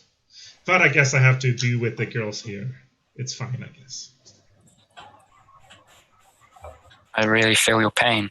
So the food comes in, and you're welcome to sit down and partake in the drinks and food.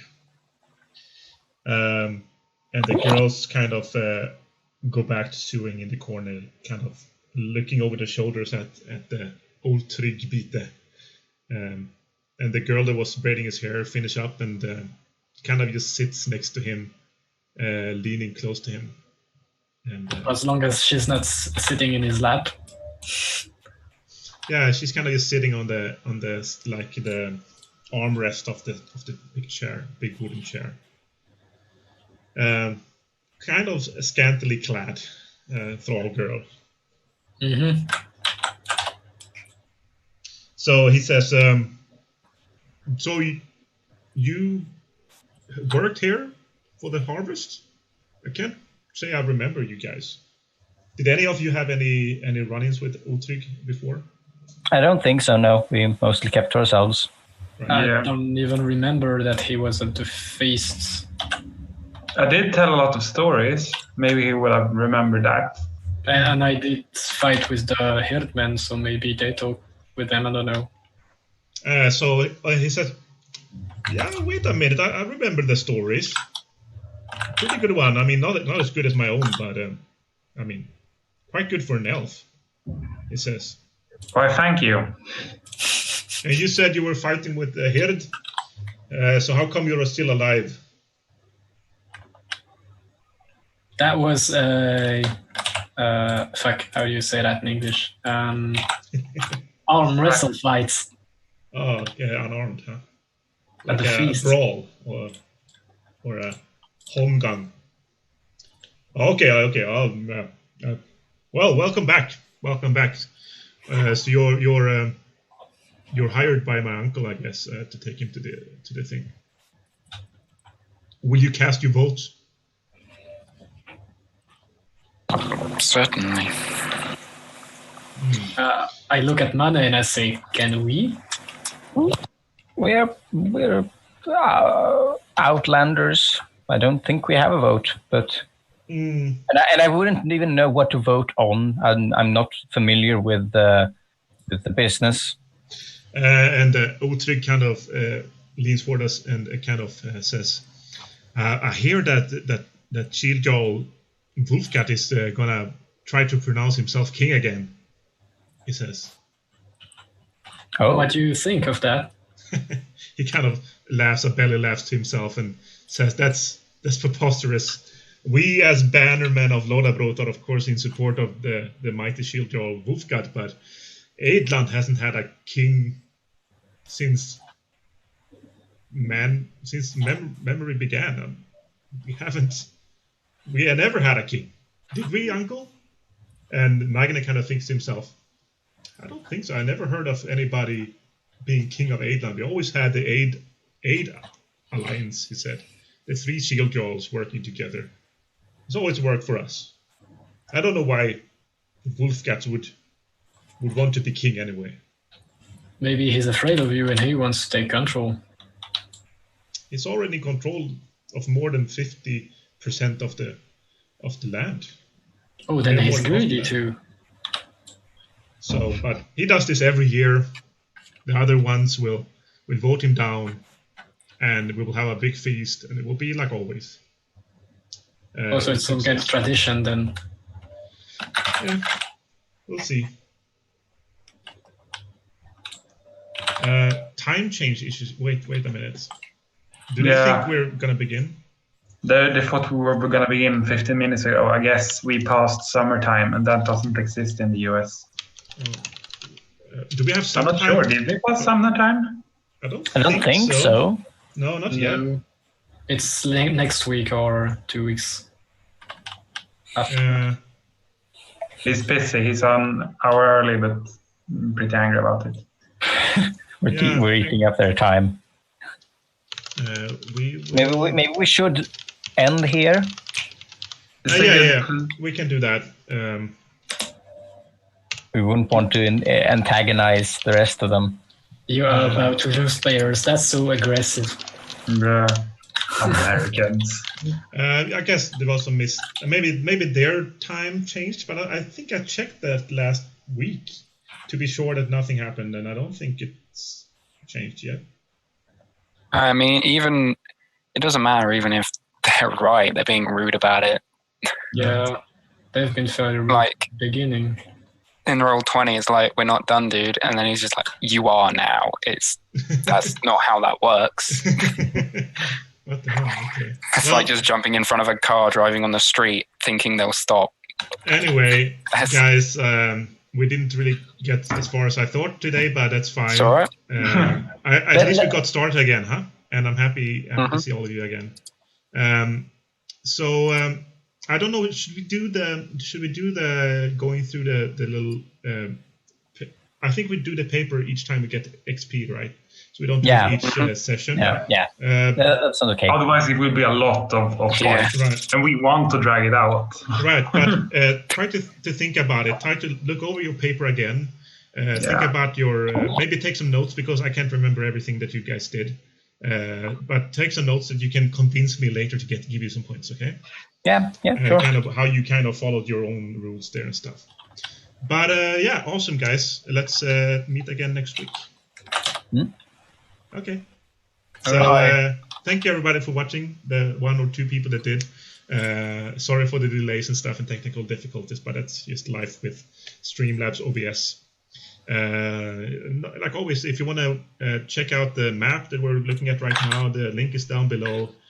Follow, subscribe, whatever. Don't forget to do that. And if you want to join us, we have 2 groups coming up. One led by Magne here, or as we call him, Polka. And Polka will lead a group in a more experienced kind of module, a little bit more difficult, high level module, and it's going to be quite interesting. I think I might even join it myself if I have time. So that's going to be fun. So come and join our Discord if you want to try out the game. And we have 2 new groups coming up. So yeah, check it out. Anybody want to say something before we? No. Happy. Ducks. Good game. Bye bye. Good game.